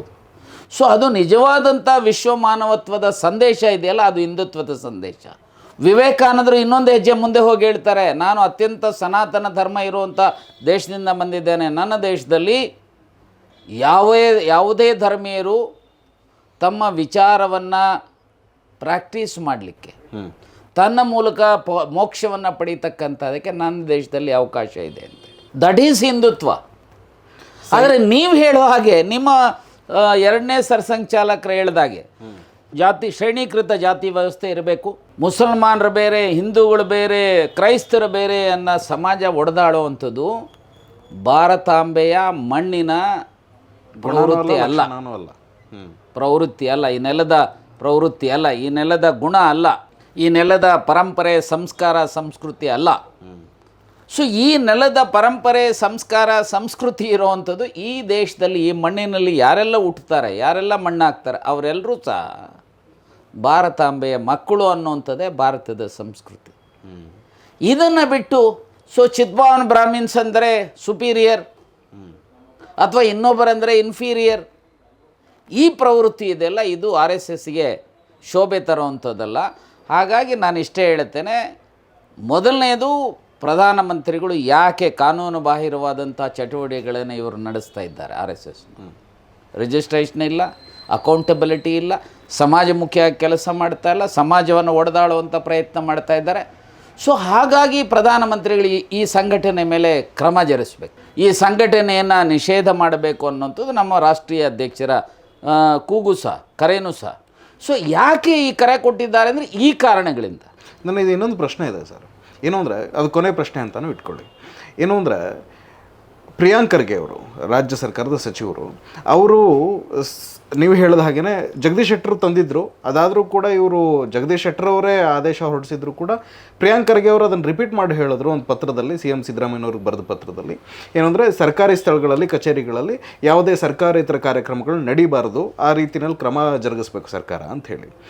ಆಗ ಪ್ರಿಯಾಂಕ್ ಖರ್ಗೆ ಅವರ ಮೇಲೆ ವೈಯಕ್ತಿಕ ದಾಳಿಗಳು ಶುರುವಾದವು, ನಿಂದನೆಗಳು ಶುರುವಾದವು, ಬೆದರಿಕೆಗಳು ಶುರುವಾದವು. ಆದರೆ ಪ್ರಿಯಾಂಕ್ ಖರ್ಗೆ ಅವರ ವಿಚಾರದಲ್ಲಿ ಕಾಂಗ್ರೆಸ್ಸಿನ ಕೆಲವು ನಾಯಕರನ್ನು ಬಿಟ್ಟರೆ ಯಾರೂ ಕೂಡ ಅವರ ಬೆಂಬಲಕ್ಕೆ ನಿಂತುಕೊಂಡು ಮಾತನಾಡುವಂತಹ ಪ್ರಯತ್ನವನ್ನು ಮಾಡಲೇ ಇಲ್ಲ ಅನ್ನೋದು ಎದ್ದು ಕಾಣಿಸ್ತಾ ಇತ್ತು. ಬಹುಶಃ ಅದು ನಿಮ್ಮ ಅನಿಸಿಕೆ ಇರ್ಬೋದು. ನನ್ನ ಅನಿಸಿಕೆ ಅಲ್ಲ ಸರ್, ಇಲ್ಲ, ಮಾಧ್ಯಮಗಳಲ್ಲಿ ಕೆಲವರು ಅದು ಇದು ಆರ್ ಎಸ್ ಎಸ್ನವರು ಸೃಷ್ಟಿ ಮಾಡಿರುವಂಥ ವಿಚಾರ. ಈಗ ಅವರ ಪತ್ರ ಬರೆದಾದ್ಮೇಲೆ ರಾಜ್ಯ ಸರ್ಕಾರ ಕ್ರಮ ಜರುಗಿಸಿದೆ, ಅದರ ಅರ್ಥ ಏನು? ಇಡೀ ರಾಜ್ಯ ಸರ್ಕಾರ ಅವ್ರ ಪರವಾಗಿದೆ ಅಂತ ಅಲ್ವಾ? ಹಾಗೆ ಅವರ ಸ್ಟ್ಯಾಂಡ್ ಬಗ್ಗೆ ರಾಷ್ಟ್ರೀಯ ಅಧ್ಯಕ್ಷರು ಅದಕ್ಕೆ ಶಬಾಷ್ಗಿರಿ ಕೊಟ್ಟಿದ್ದಾರೆ, ಅದಕ್ಕೆ ಮುಂದುವರೆದಂಥ ಹೇಳಿಕೆ ಮಾಡಿದ್ದಾರೆ. ಈಗ ಅದೇ ರೀತಿ ಈಗ ನಾನೇ ಲಾಸ್ಟ್ ಮಂತ್ 18th ಮೈಸೂರಿನಲ್ಲಿ ಈಗ ಏನೆಲ್ಲ ವಿಚಾರಗಳು ಹೇಳಿದೆ, ನಾನೇ ಅಲ್ಲಿ ಪ್ರೆಸ್ ಕಾನ್ಫರೆನ್ಸ್ ಮಾಡಿ. ಅದೇ ನಾವು ಹೇಳ್ತಿರೋದು ಏನು ಅಂದರೆ, ನಾನು ಒಂದು ನಿಮಿಷ, ಉಗ್ರಪ್ಪನವರು, ಬಿ ಕೆ ಹರಿಪ್ರಸಾದ್ ಅವರು, ಸಿದ್ದರಾಮಯ್ಯನವರು, ಮಲ್ಲಿಕಾರ್ಜುನ್ ಖರ್ಗೆ ಅವರು ಮಾತಾಡಿದ್ರೆ ಮುಗಿದು ಬಿಡಲಿಲ್ವಲ್ಲ. ಅದೇ ಪತ್ರಕರ್ತರು ಭಾಳ ಜನ ನಾಯಕರುಗಳು ಕೇಳಿದ್ದಾರೆ ಈ ಪ್ರಶ್ನೆನ. ಏನು ಅಂದರೆ, ಅದೇ ಒಬ್ಬ ಬಿ ಜೆ ಪಿ ನಾಯಕನಿಗೆ ಯಾರಾದರೂ ಒಬ್ರು ಏನಾದರೂ ಮಾತಾಡಿದರೆ ಇಡೀ ಬಿ ಜೆ ಪಿ ಒಗ್ಗಟ್ಟಾಗಿ ಬರುತ್ತೆ. ಆದರೆ ಕಾಂಗ್ರೆಸ್ನಲ್ಲಿ ಅದು ಕಾಣಿಸ್ಲಿಲ್ಲ. ಇಲ್ಲ, ನಿಮ್ಗೊಂದು ಹೇಳಿಬಿಡ್ತೀನಿ, ಯಾವುದೇ ಆರ್ಗನೈಸೇಷನ್ ಇದ್ರೂ ಸಹ, whether it is R S S or B J P or Congress or Seva Dal or Janata Dal or any other political organisation, ಯಾರ್ಯಾರಿಗೆ ಏನೇನು ಜವಾಬ್ದಾರಿಗಳಿರ್ತವೆ, ಯಾರ್ಯಾರು ಯಾವ್ಯಾವ ಕಾಲಘಟ್ಟದಲ್ಲಿ ಯಾವ್ಯಾವ ವಿಚಾರದ ಬಗ್ಗೆ ಮಾತನಾಡಬೇಕು ಅನ್ನೋದರ ಸೂಕ್ಷ್ಮಾತಿ ಸೂಕ್ಷ್ಮಗಳನ್ನು ಅರ್ಥ ಮಾಡ್ಕೋಬೇಕಾಗತ್ತೆ. ಈಗ ಭಾರತೀಯ ಜನತಾ ಪಾರ್ಟಿಯವರು ಎಲ್ಲರೂ ಸಹ ಈಗೇನು ಯಡಿಯೂರಪ್ಪನವ್ರು ಎಲ್ಲ ವಿಚಾರಕ್ಕೂ ಬಾಯ್ಬಿಡ್ತಾರಾ? ಇಲ್ಲ. ಅಥವಾ ಯಡಿಯೂರಪ್ಪನವ್ರ ಮಗ ಲೋಕಸಭಾ ಸದಸ್ಯರು ಎಲ್ಲ ವಿಚಾರಕ್ಕೆ ಬಾಯ್ಬಿಡ್ತಾರಾ? ಖಂಡಿತವಾಗ್ಲೂ ಇಲ್ಲ. ಸದಾನಂದ ಗೌಡರು ಎಲ್ಲ ವಿಚಾರಕ್ಕೆ ಬಾಯ್ಬಿಡ್ತಾರಾ? ಎಲ್ಲ ವಿಚಾರಕ್ಕೆ ಬಾಯ್ಬಿಡೋ ಅಂಥವ್ರು ಒಂದು 3-4 ಜನ ಇದ್ದಾರೆ. ಹಾಗೆಯೇ ಸೊ ಆದರೆ ನೀವೇನು ಮಾಡುತ್ತೀರಿ ಅಂತಂದ್ರೆ, ಯಾರೋ ಒಬ್ಬ ಬಿ ಜೆ ಪಿನವ್ರ ಮೇಲೆ ಯಾರಾದರೂ ಅಟ್ಯಾಕ್ ಮಾಡಿದ್ರು ಎಲ್ಲರೂ ಬಾಯ್ಬಿಡ್ತಾರೆ ಅಂತ ನೀವು ತಿಳ್ಕೊಂಡಿರೋದು. ನಾನು ನಿಮಗೆ ಕೇಳ್ತಾ ಇದ್ದೇನೆ, ಬಿಡ್ತಾರೆ ಇವರೆಲ್ಲ? ಸೊ ಹಾಗೆ ನಮ್ಮ ಪಕ್ಷದಲ್ಲೂ, ನಮ್ಮ ಪಕ್ಷ ಅತ್ಯಂತ ಬಲಯುತವಾಗಿದೆ, ಜನಪರವಾಗಿದೆ, ಒಗ್ಗಟ್ಟಿನಿಂದ ಒಮ್ಮನಸ್ಸಿನಿಂದ ಇದೆ.